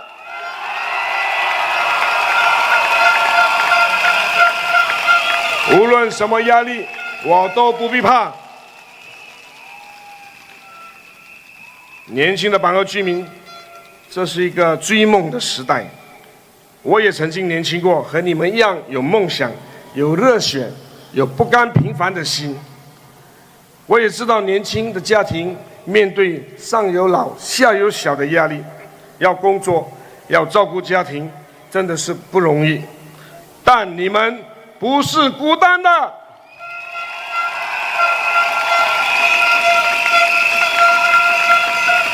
我将会用我所有的力量来支持你们，守护你们，陪你们一起走下去。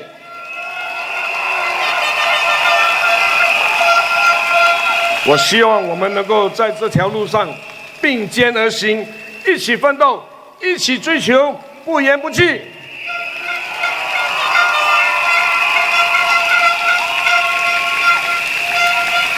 接下来的日子，我希望继续担任大家的攻坚队长，为新加坡服务，为榜鹅服务，尽量解决大家生活上的困难，迈向前面。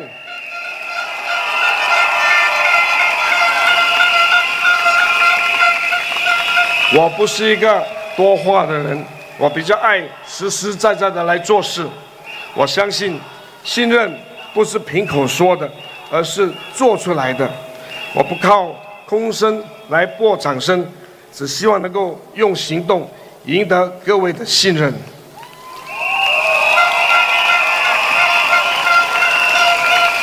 我要特别感谢我的团队，他们都是非常称职的议员，我也很荣幸能和他们站在一起，为榜鹅的居民争取继续服务的机会。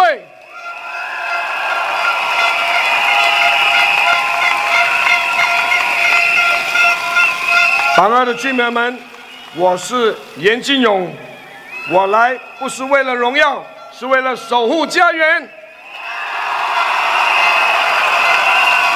我来不是为了交差，是为了与你并肩而行。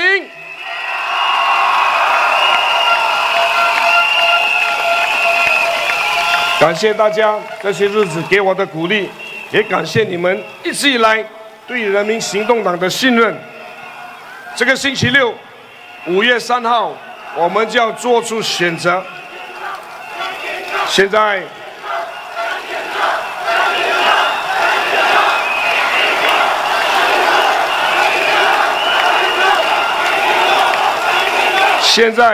新加坡面临一个重要的关头。这是一个非常重要的选择，选择谁能和你一起面对挑战，谁能在你需要的帮助的时候在那里帮助你。请把你的一票投给人民行动党。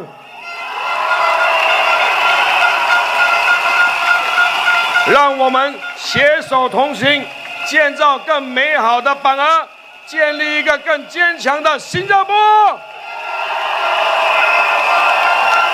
谢谢。Friends and residents in Punggol, in 2 days' time, you will cast your vote to decide who should serve you and who you want to represent you in Parliament and in government. The stakes are high. The stakes are high because this GE is about you, your welfare, your job, your family, your future.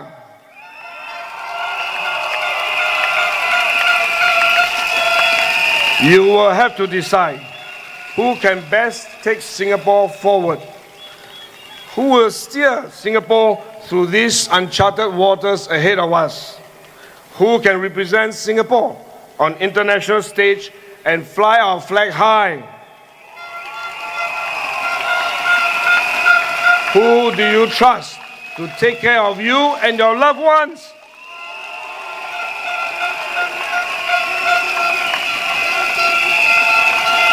I may be new to this town, but I'm no stranger to crisis.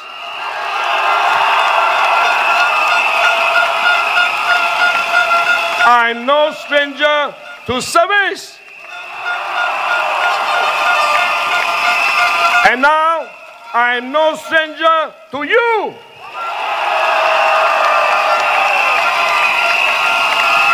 I'm here in Punggol, and I'm here to stay. I'm here to carry on and build on the good work of SM Teo and the current Punggol team. They have done what they have done for you. With your vote and your support, I will not stop serving Punggol and its residents. And with your vote and your support, I will continue to fight for your interest, for Punggol's interest, and for Singapore's interest.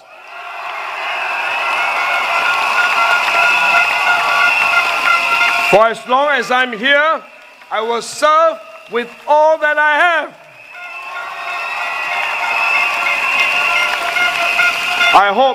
I hope to win your trust. Please give my team and I the opportunity to work for you and to work with you. Together, we can build a caring, inclusive, and vibrant Punggol. Vote for me and my team. Vote for PAP. Thank you.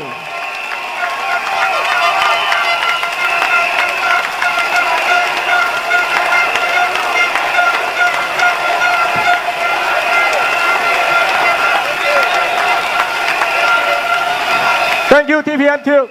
Sorry. Thank you, DPM Gun, for the inspiring speech. He's here to stay for Punggol. He's our task force man who never said die. Next up, please join me to welcome Miss Sun She Lee.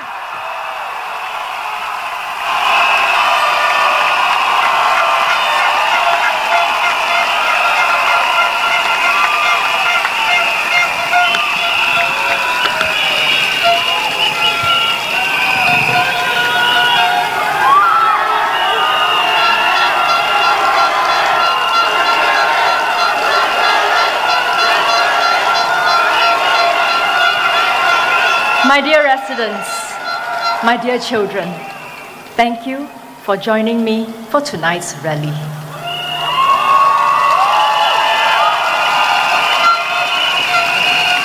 A few nights ago, while I was walking in North Shore Plaza, a mother and her teenage daughter came up to me.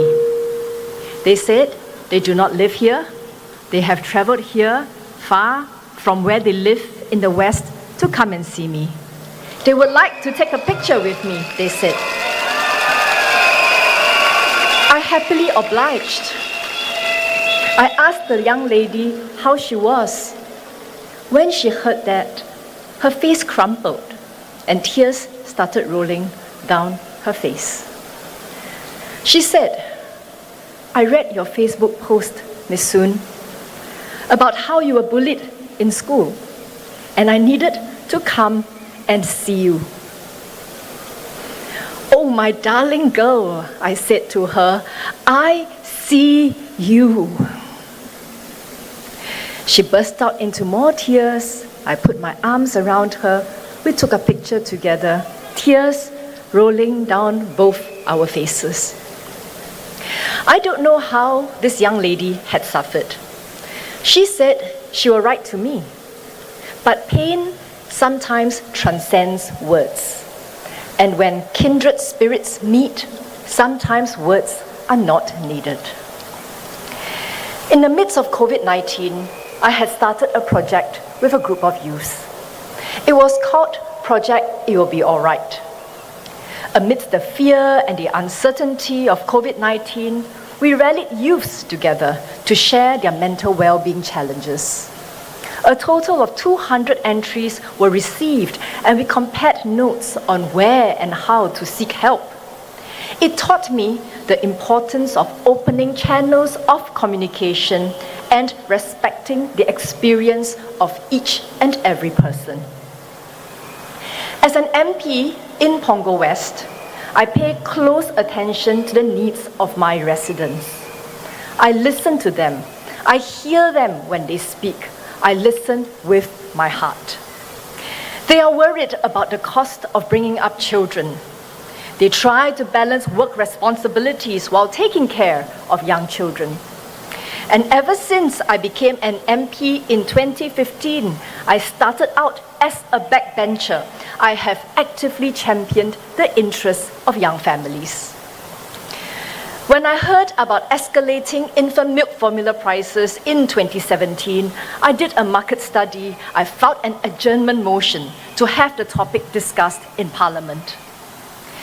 This led to the setting up of an infant milk formula task force, and this subsequently led to the tightening of labeling rules and the introduction of lower-priced house brands which are affordable but similarly nutritious for babies. Young families also spoke to me about the wait for preschool places and concerns over preschool costs. After I took office at the Ministry of Social and Family Development, I actively worked on policies to increase preschool capacity and lower preschool costs. In the last 5 years, we have added about 520 infant care and 2,600 childcare places in Punggol. Looking forward to the next 5 years, we will add about 370 infant care places and more than 2,100 childcare places. And very importantly, our friends in North Shore, 260 of these infant care places and more than 1,500 of these childcare places will be in North Shore.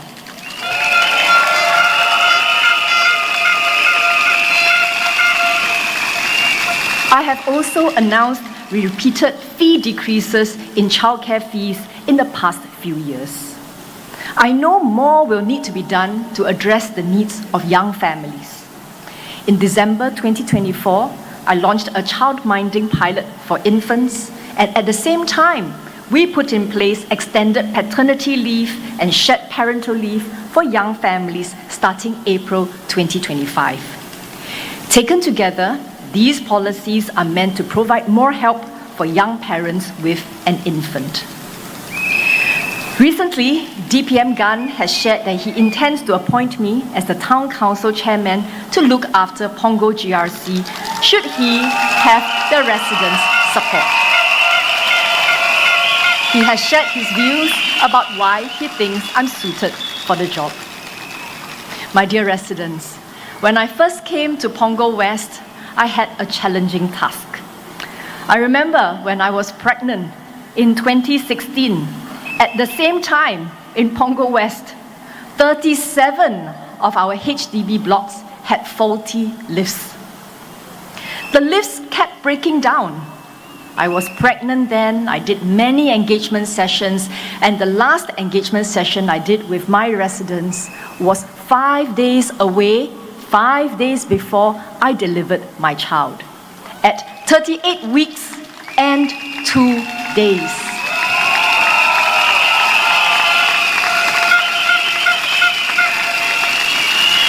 I like to think that the delivery of my child was particularly quick and smooth because I had to climb many stairs since the lifts were not working.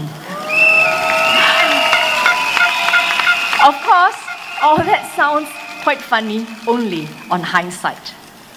Initially, we thought the lifts were breaking down because of the amount of renovation and moving that was happening in the new blocks. But subsequently, after I raised it repeatedly with the Ministry of National Development and we had several meetings together with the lift contractor, did we realize that there were design and programming issues with the lifts. Suffice to say, the foreign lift contractor was blacklisted for 2 years. And as a small country, we realized we needed more lift technicians. And that was one of the reasons that led to a progressive wage model being structured for lift technicians. So, my dear residents, what I want to say to you is that I hear you, I see you, I listen to you when you share your feedback with me. I do not just raise questions in Parliament. As a political office holder, it is my responsibility to present solutions. And this is what I do with the civil service and with stakeholders. So you are safe with us. You are safe with the PAP Punggol team. We will not only listen to you, we will speak up for you, but also take action to create a better life for you. We are a party of action. We are the People's Action Party.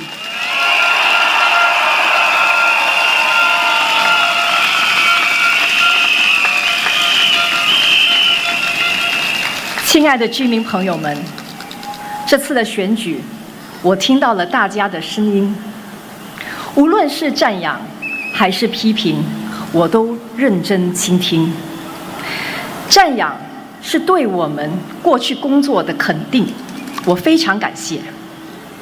批评提醒我们哪里做得不够好，以后应该怎么做得更好，我也非常感谢。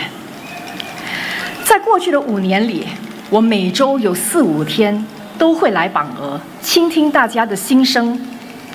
但是在倾听反馈后，我们不仅应该只为人民发声，我们更应该让好事发生。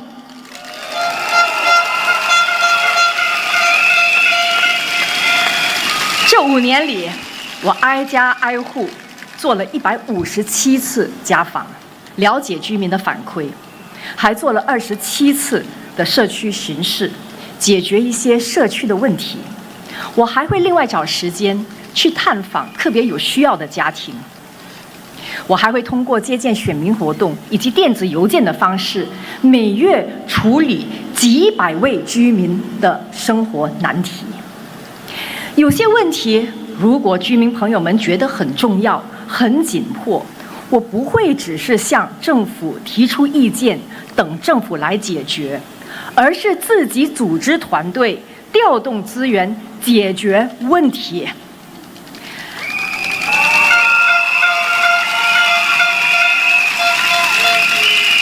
例如在冠病疫情期间，如果大家还记得，当时口罩非常短缺，不仅是新加坡短缺，全世界都短缺。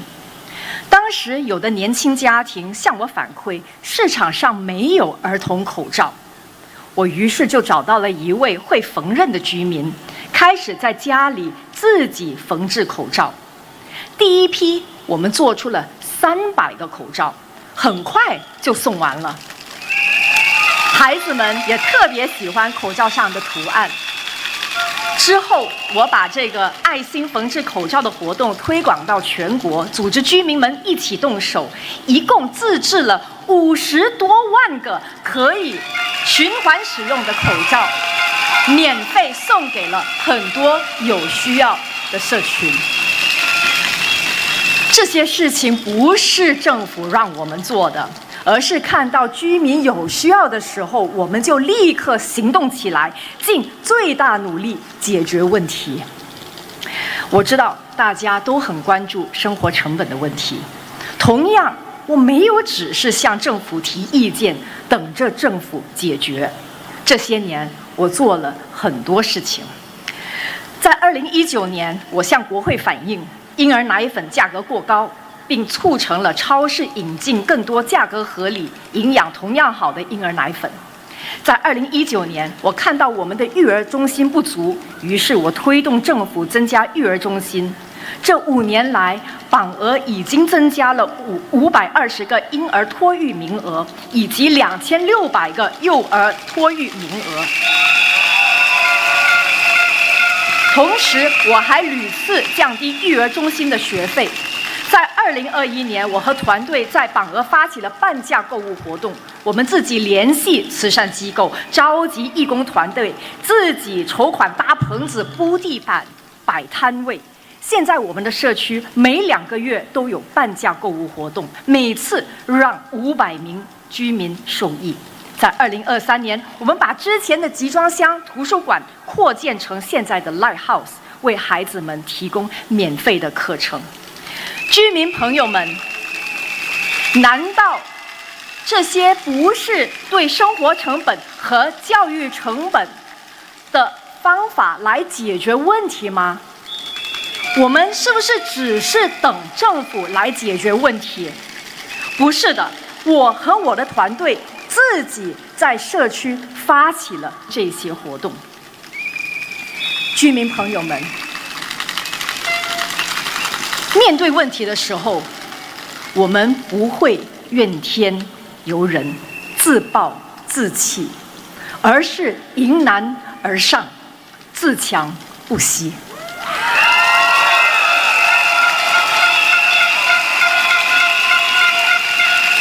榜鹅的居民朋友们，有时我也会和你一样，有时我也会觉得生活中有的地方不够完美，有时候我也想抱怨，但是我会提醒自己，抱怨无法解决问题，一时的冲动可能会导致问题更糟。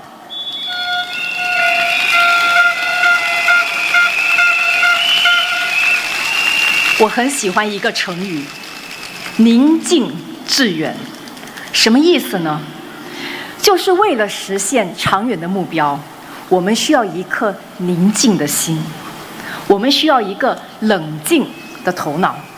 只有理性的看待问题，务实的解决问题，我们才能走得更远。面对很多问题，我们都应该抱着宁静致远的心态，积极的应对，而不是感情用事。不要让抱怨和愤怒占据了我们的内心。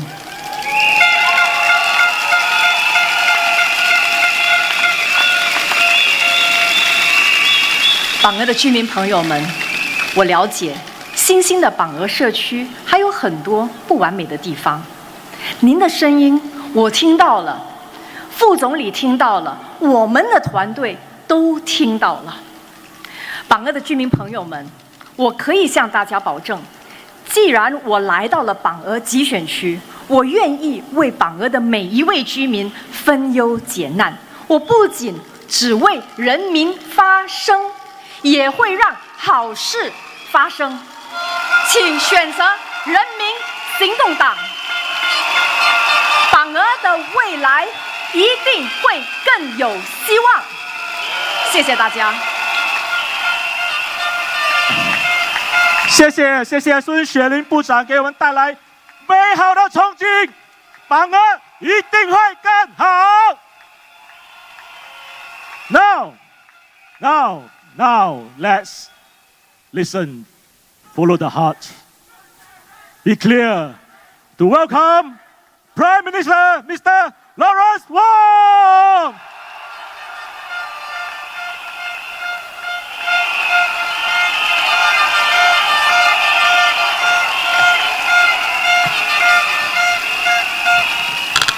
Residents of Punggol, fellow Singaporeans, good evening. Salam sejahtera. Malay vanakkam. 大家晚上好。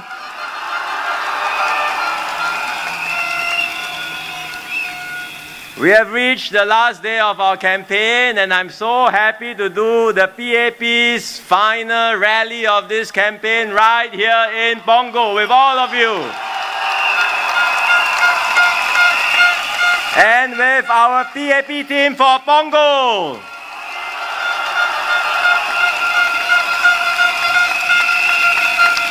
Let me say a few words in Malay, and then I'll do Mandarin, and I continue in English after that.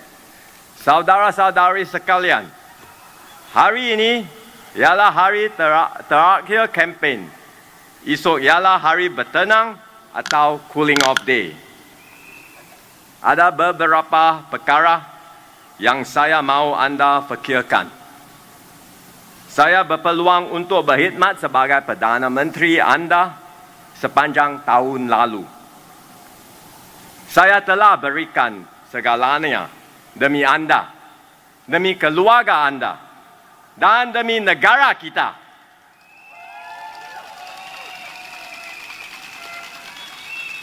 Saya juga telah berusaha keras untuk menangani isu-isu yang dekat pada diri anda, seperti kos sara hidup, penjagaan, kesihatan, dan banyak lagi. Dan kami ada rancangan untuk melakukan lebih banyak lagi. Tetapi yang paling saya hargai ialah saat-saat yang telah kita kongsi bersama sepanjang tahun ini, melawat anda di kawasan kejiranan anda, berbincang dan mendengar pandangan anda semasa sesi dialog dan sesi town hall. Kerana bagi saya, setiap pandangan itu penting. Setiap rakyat Singapura itu penting.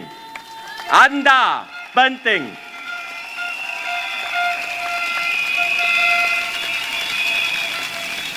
Saya baru sahaja memulakan tugas ini.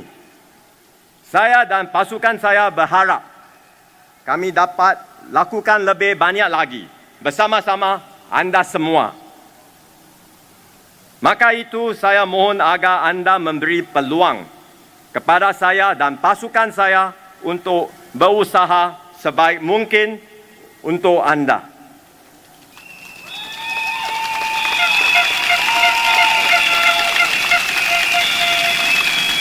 Saya akan terus melipat gandakan usaha, berinteraksi dan mendengar, membuka ruang kepada anda untuk mencapai pelbagai aspirasi anda dan menjadikan Singapura tempat tinggal yang lebih baik, lebih adil dan lebih inklusif untuk semua.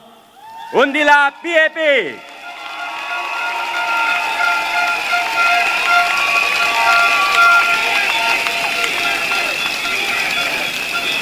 亲爱的同胞，大家晚上好。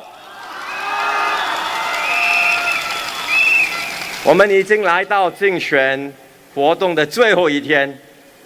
过去9天，人民行动党候选人走到新加坡每个角落，我们日夜不停，挨家挨户的拜访居民，在大街小巷与你见面。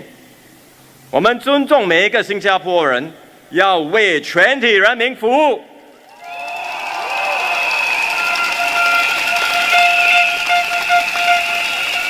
我们细心地听取你的心声、你的烦恼、你的愿望。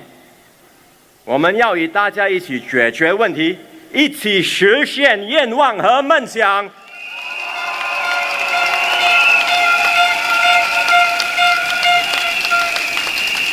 明天是冷静日，我预请大家冷静的思考，细心的分析，小心的决定，2天后做出的你的选择。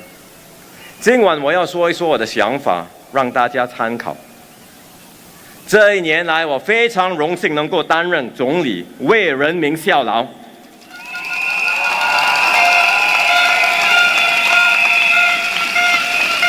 这是非常忙碌的1年，但是我忙得很有意义。我不觉得累，是因为我牢牢记住我自己许下的承诺。我在就职典礼上说，我将全心全力帮助新加坡人实现梦想。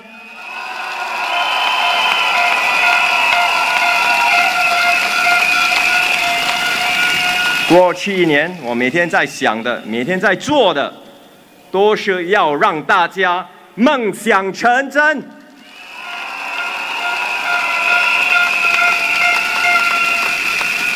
我也知道大家操心的是什么，也时时刻刻都在想办法。我要帮助你们减轻烦恼，减轻生活的负担。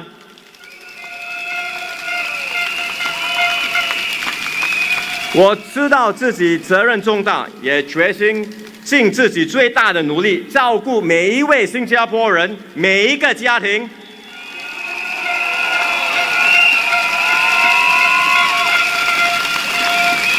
我也正在加倍努力去解决各种大家关心的民生课题、民生问题。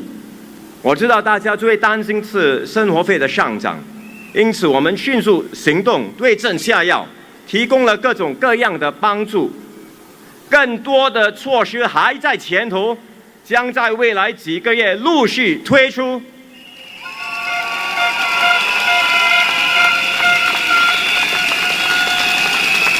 除了生活费，我们也让新加坡人安心的生儿育女，有个温馨的家庭。因此，我们增加了父母共用的产假，也为多子女的家庭提供更多的帮助。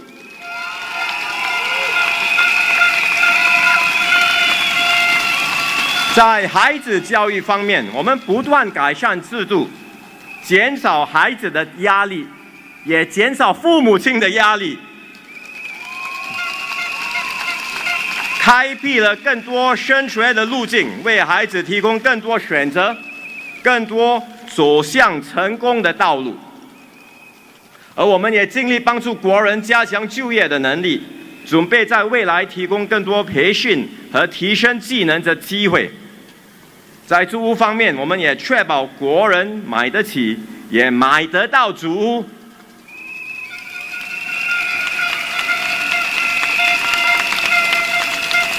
我们也已经加速建造 BTO 组屋，并且采用了新的组屋分类制。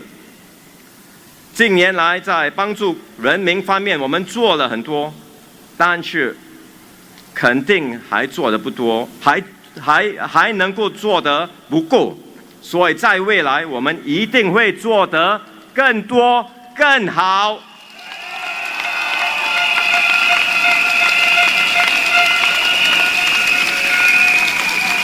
过去1年，我最珍惜的是跟大家相处的时光。我走到全岛的每一个角落，每一个邻居。您在说话的时候，我用心的听。您的烦恼，您的意见，我都记在心里。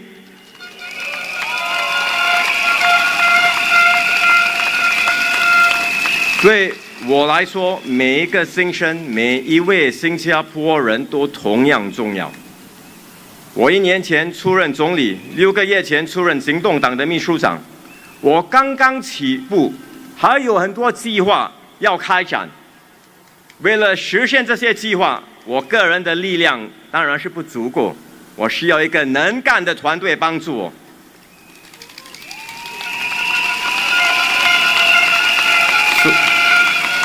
所以今晚我恳请新加坡人给我和我的团队一个机会，一个为你们全力以赴的机会。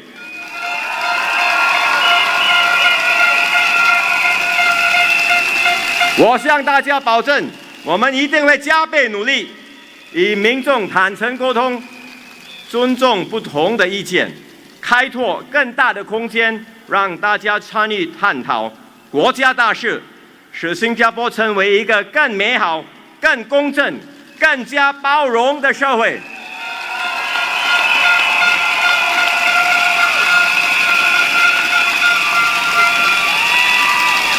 我恳请大家支持我，支持我的团队，以你为伴，勇往向前，请投票支持人民行动党。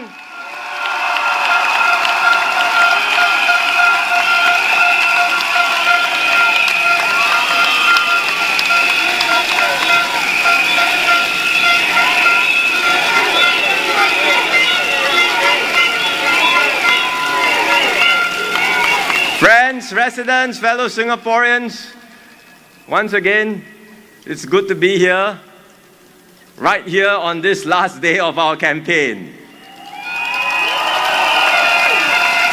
We've worked hard over the last 9 days. PAP candidates have been walking all over the island, knocking on doors, meeting Singaporeans where you are, in coffee shops, markets, town centers.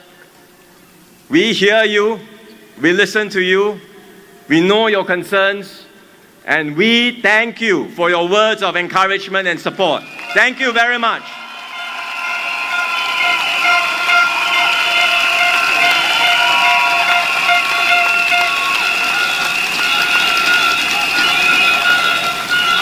I want to first give a shout out to our PAP team in Punggol.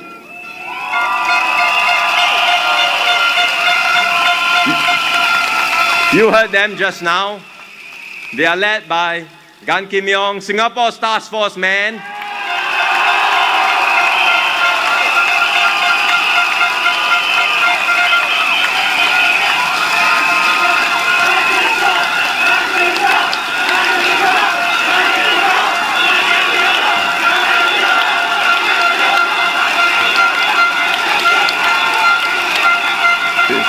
You've got Janil, Shreling, who's going to be your new town council chairman if elected.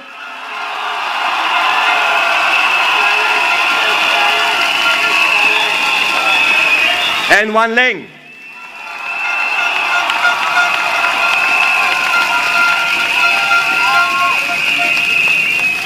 The three of them have been here for some time, so you are familiar with them. You know them.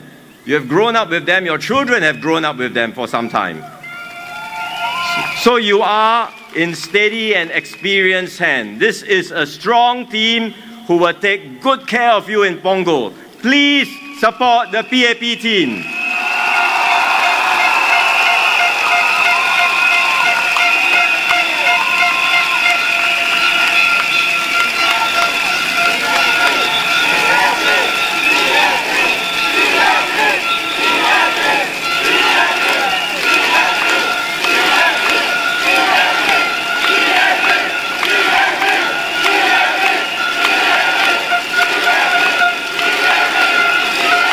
Thank you. Over the last 9 days, you would have heard different arguments and views put forth by various political parties. In a campaign, emotions get heated up, and I hope things will calm down as we go into cooling off day tomorrow. Then we can all take a step back from the heat of the elections and consider what really matters. And I ask all Singaporeans here in Punggol and everywhere in our island to consider, who do you trust to serve you and your families?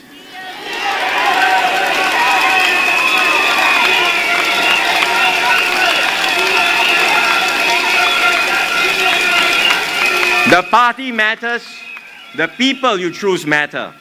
They matter because they are the ones who will be the first to respond to municipal issues. The opposition says that national upgrading programs are now extended all over the island, which is so. But that is only the baseline, the minimum. Don't settle for the minimum. You can do better than that.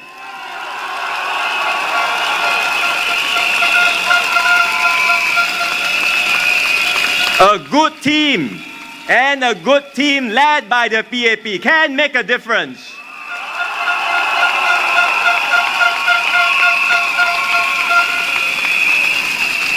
We can come up with innovative solutions. We can customize initiatives according to your needs. And we can make things better, like what we have done right here in Punggol.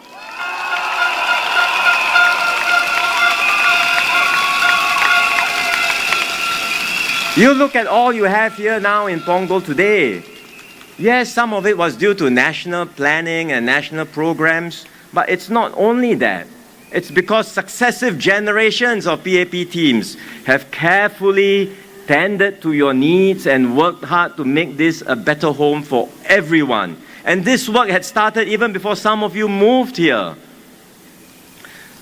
So I hope Punggol residents in this coming election and on Saturday will consider carefully. You know the PAP team well. They have shared their plans with you. Soong Chue Ling, as I said just now, will be the town council chairman if elected.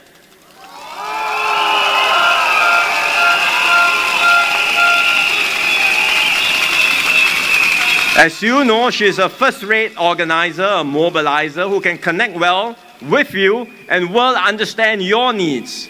I'm sure she will be an excellent town council chair.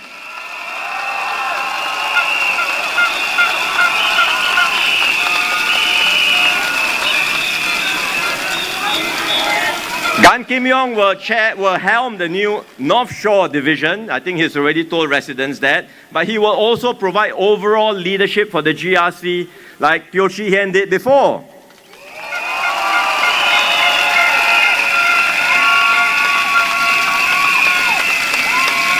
Chee Hian is here. He told me he can have peace of mind as he retires knowing that there is a good and strong team being fielded here. And he hopes that residents of Punggol will have peace of mind by choosing the PAP team.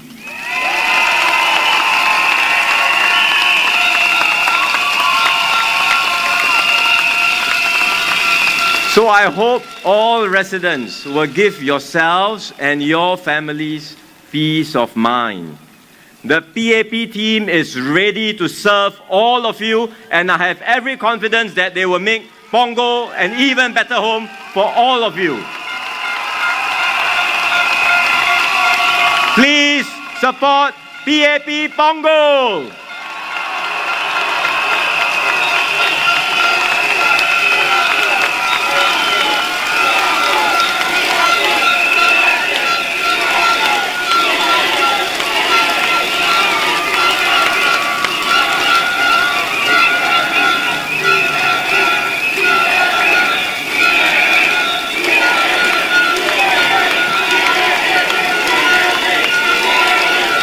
Thank you. Besides serving in your constituency, the people you select will also serve as leaders. It's not just to represent you in your constituency, but they will also serve as leaders in parliament and in government. And here, residents have to choose carefully. And I know there is some tension in the minds of some Singaporeans. Because on the one hand, some Singaporeans say they would like to have more alternative voices in Parliament to serve as a check and balance on the PAP. Yeah, now I understand why some people would feel that way, but in fact, you can be assured that there will be alternative voices in Parliament.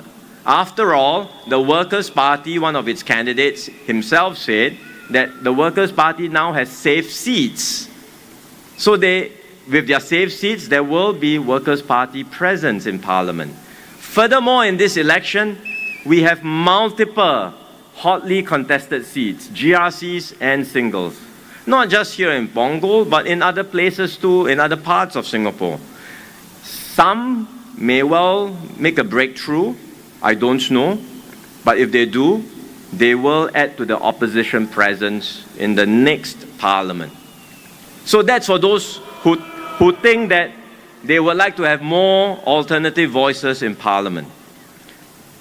On the other hand, the GRCs are helmed by experienced ministers, and they include new PAP candidates who could be your future leaders.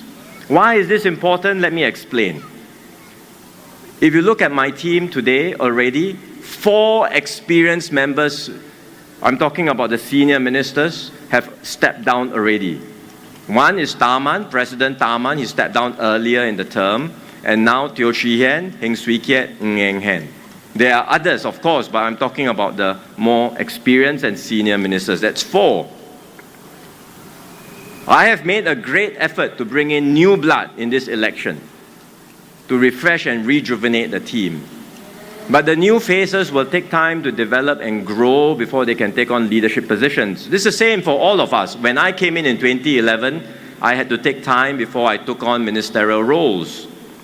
Now, what happens if we were to lose a few ministers in this election? And we're not just talking 1 or 2, but possibly 3 or 4.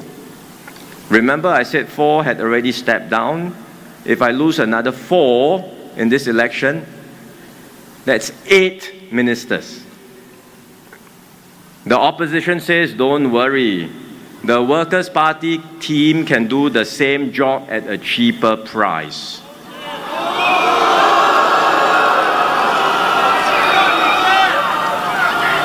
But you know that cannot be true.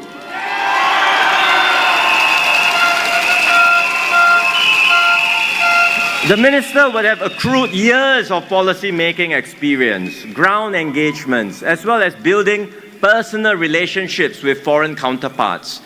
Relationships that take time to build, trust that takes time to forge.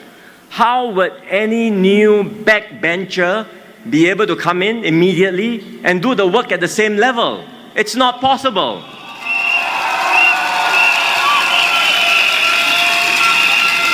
Or you think about team sports like football.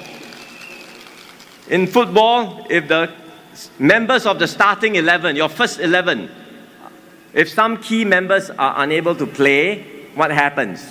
Well, the coach says, never mind, I've got some backups, I've got substitutes. Yes, you have substitutes. You may even have a super sub. But remember, I said 4 already stepped down, another 4, if we were to lose another 4, that's 8 people. How many substitutes can you have? And everyone knows that even if you have substitutes, even if you have good substitutes, the team cannot function at the same level. It's true in football, it's the same in any organization, and it will be the same for my team.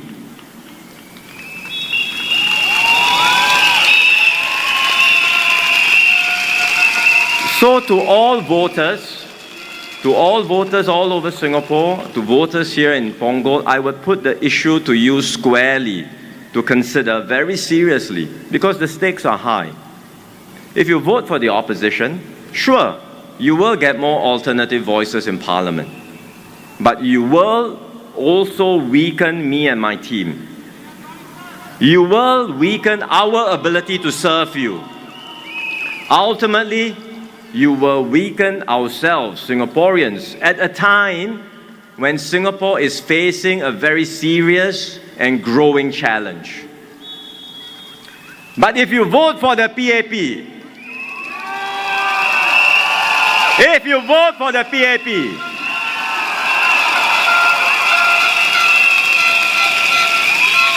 you will not get the contrarian voice that the opposition will surely make in Parliament, although you can be assured there will still be opposition presence in Parliament, like I said. But you will get a dedicated and experienced team to serve you and your family.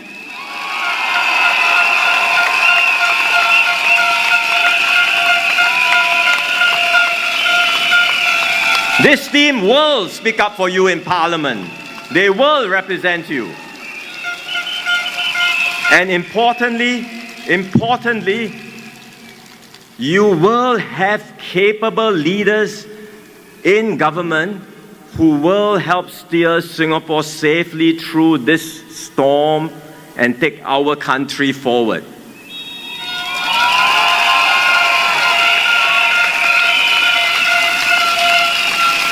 So that's the key choice that Singaporeans and voters will have to consider, each and every one. I know it's not an easy decision to make, but that's your privilege as a citizen of Singapore. You decide on the future of our country. That's how democracy works. You decide on the future of Singapore. Some of you may ask, how should I consider? What will my considerations be based on? How will I decide? Everyone will have their own perspectives and views. I would suggest you consider carefully the character of the individuals you choose.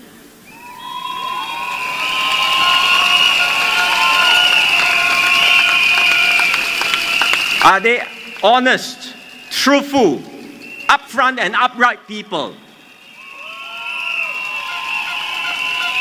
Do you trust that they will always put Singapore's interests first, above all else, the interests of Singapore and Singaporeans? Do you trust that they will uphold the fundamental ideals that we all cherish here in Singapore? So ask yourself these questions and consider carefully. I believe a lot comes down to character. Character matters, and I can personally vouch for the character of Gan Kim Yong.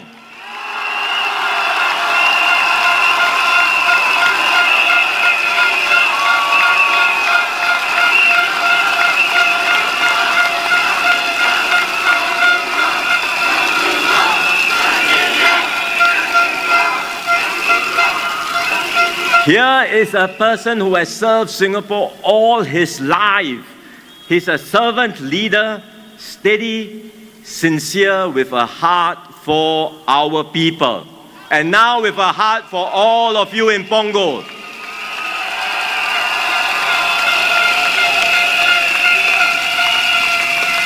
Kim Yong is not alone. The others in the Punggol team, as all of you know, because you are familiar with them, they are people you know, people you trust. They are committed, capable, and they are here to serve you.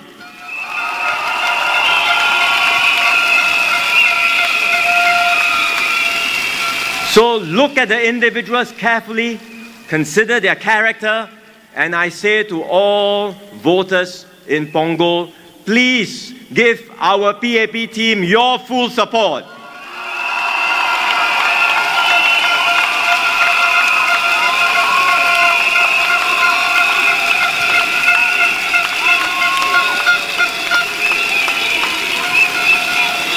Friends and fellow Singaporeans, over the last 60 years, you have trusted the PAP to build Singapore with you. The PAP has walked this journey with you all this while. The opposition parties say they don't want to form the government. Whose responsibility is that? It's the PAP. The PAP does the heavy lifting. The PAP's job. It's not mine. They want more seats, but not more responsibility.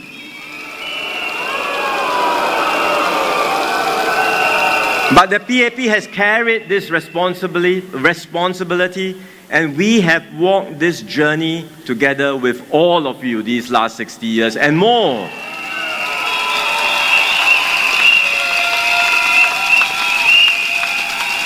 And this journey together has been a journey of faith. Because Singapore began with nothing. We had not enough water, no natural resources, no hinterland.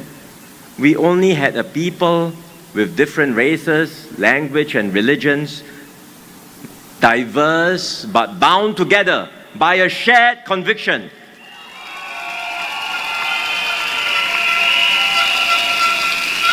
A conviction that we could build something together, that we could build something better if we did it together.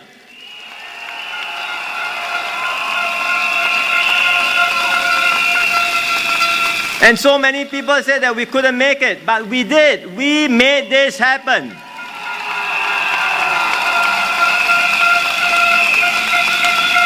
In one generation, we went from mudflats to metropolis. From struggling for survival to standing tall in the world.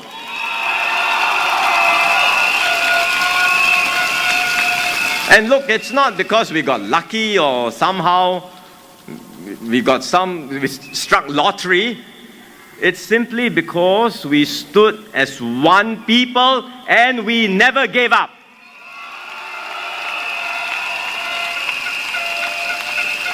We dared to dream big and we worked hard to make our dreams come true.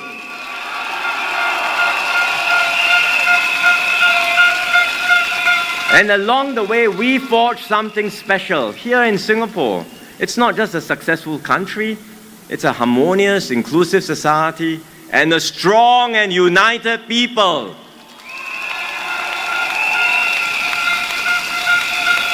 That's the Singapore spirit. That is what got us here.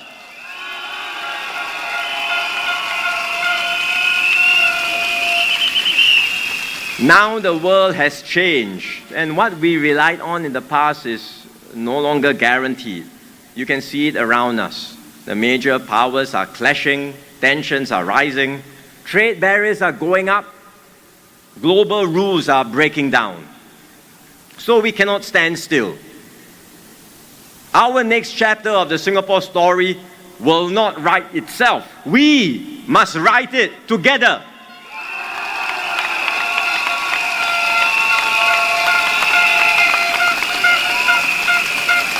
And that's why I stepped forward to serve as your Prime Minister.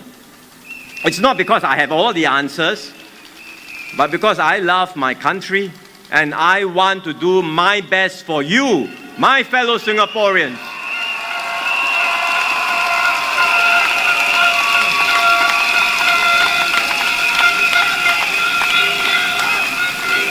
I believe that our best chapters lie ahead of us. And if we have the courage to renew ourselves, the humility to listen, and the strength to stay united, we will prevail and we will forge a brighter future.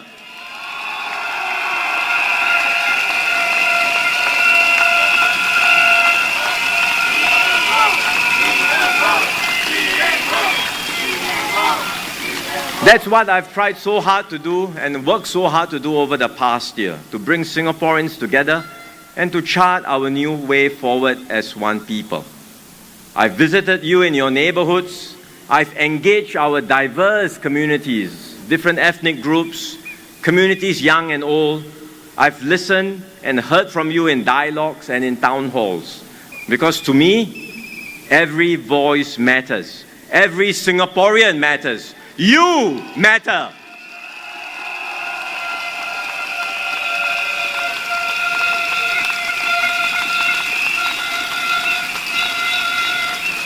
I've just started this work, as you know. It's only been a year since I took on the responsibility as Prime Minister, just 6 months as leader of the PAP. I don't do this work alone. I do it with my team.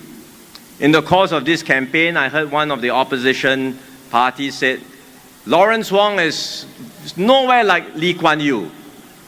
So different. Standards have dropped. And I kind of laughed.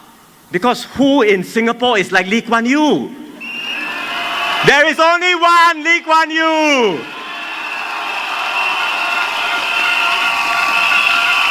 No other. I don't compare myself to him. I am my own person. But remember, even Mr. Lee Kuan Yew had a team to work with. And so too will I. I need a team to work with all of you, to work for you, and to take Singapore forward.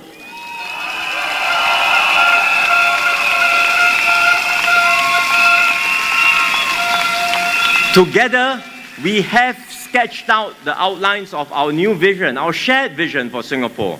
a Singapore that's more caring, more fair, and more just, where every child has a good start, every worker gets a fair shot, where families feel supported, not stressed, where our seniors live with dignity and peace of mind, where progress is measured not just in dollars and cents, but in lives uplifted, dreams fulfilled, and a sense of purpose shared by every Singaporean.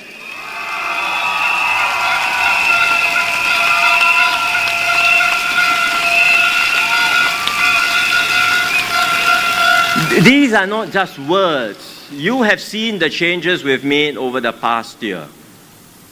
In cost of living, we have rolled out comprehensive packages in the budget to help you, and the measures will be coming soon, month after month.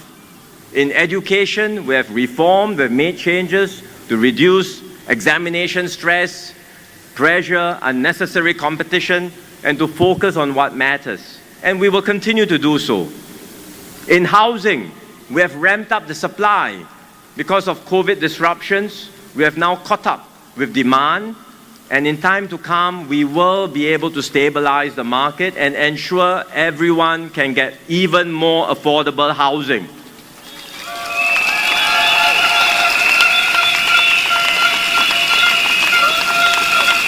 In healthcare, we have increased subsidies. We have made it more affordable. We have made it more affordable for long-term care. We are making it easier for you to stay healthy through Healthier SG. For our families, we are providing more support for parents, for young children. For families with more children, you will get more support.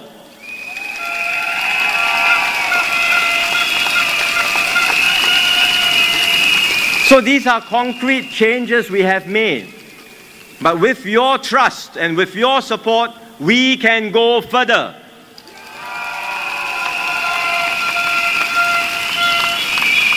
We can make our vision real for every Singaporean. But at the same time, I should highlight to everyone that the road ahead will not be easy. The storms that we are facing is already upon us, and we must brace ourselves for more turbulence ahead. We cannot avoid these storms. It's everywhere in the world. We will be impacted by it. But we can choose how we respond to it. We can give in to anger, to cynicism, to division. Or we can choose compassion, solidarity, and strength.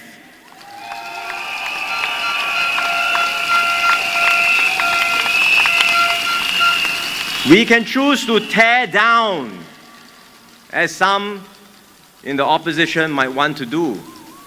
Or we can choose to build up.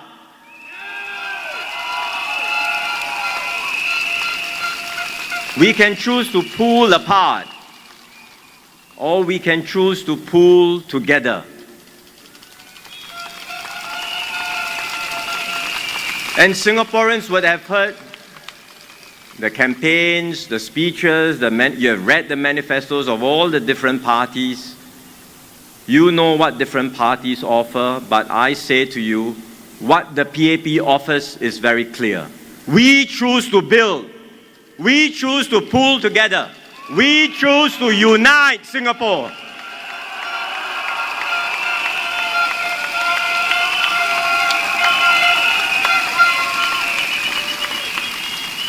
Look, the PAP is not a perfect party. No party is perfect. We make mistakes, but we have always been upfront with you. We own up, we learn, we improve. Through it all, every step of the way, we put Singaporeans at the center of everything we do.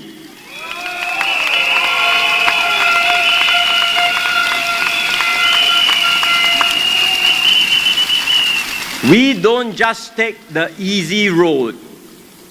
We don't just offer sweet and easy promises.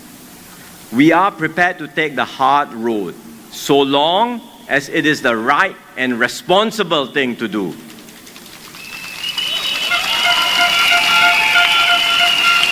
We don't promise that we can solve every problem. Some things will be very complex and may take time. But you will have our word that we will always walk with you, fight for you, and we will never give up on you.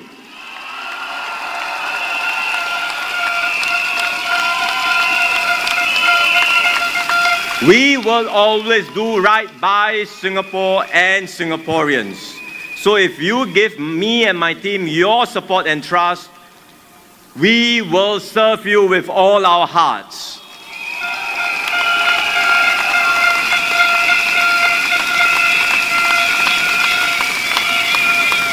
Friends and fellow Singaporeans, this election is not just about who wins more seats. Your vote is a vote of what we believe in, who we want to be, what kind of Singapore we want. Do we want more politics or do we want real solutions?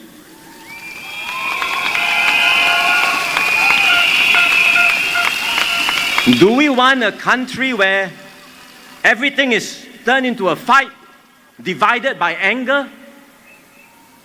Or do we want a country where we can find common ground, lift each other up, and move forward as one?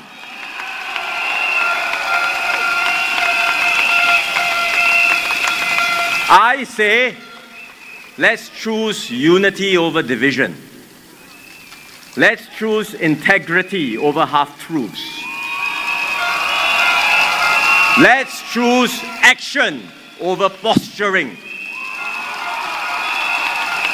Let's choose Singapore and build our future together.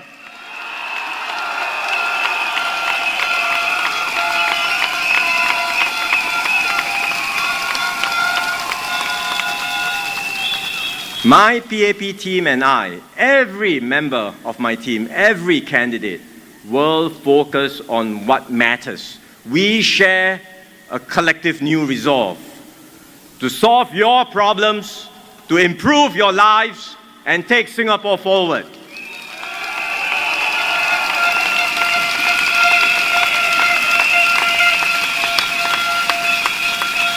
So this Saturday, I ask all Singaporeans, you have heard from all the different parties, calm down, consider your options, and if in your heart of hearts, if you truly believe that the PAP is still the best party for Singapore in these uncertain times,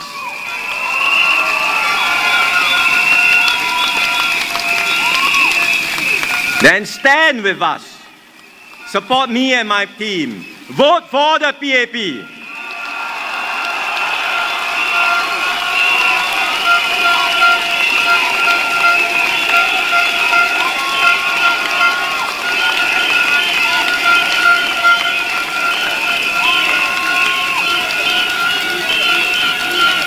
Your vote matters. Wherever you are, whichever constituency you live in, never take anything for granted. Voting is a privilege for Singaporeans. Your vote matters and will decide the future of our country. So please give me and my team a chance to do our best for you.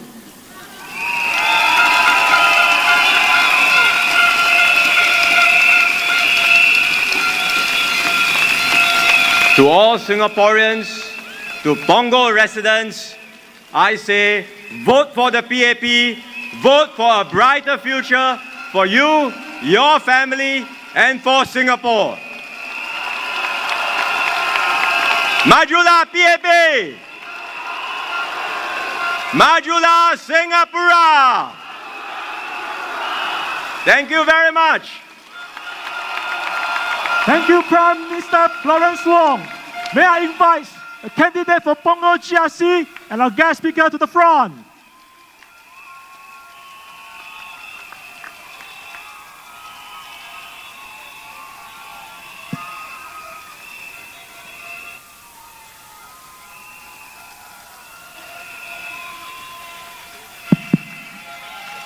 Friends and residents of Punggol, Join us in the three cheers. Follow me. Majulah PAP. Majulah Singapura. Majulah PAP. Majulah Singapura. Majulah PAP. Majulah Singapura. Thank you. Thank you.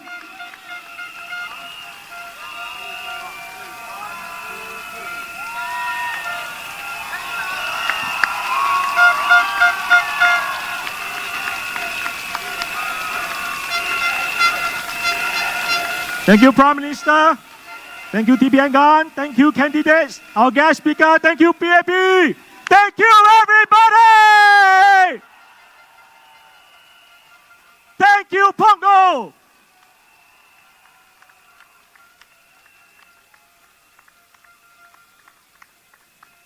The rally has come to an end, but the fire within us will not end. Thank you. Please take your leave in a calm, cool, and a safe manner. We will see you again on 3rd of May.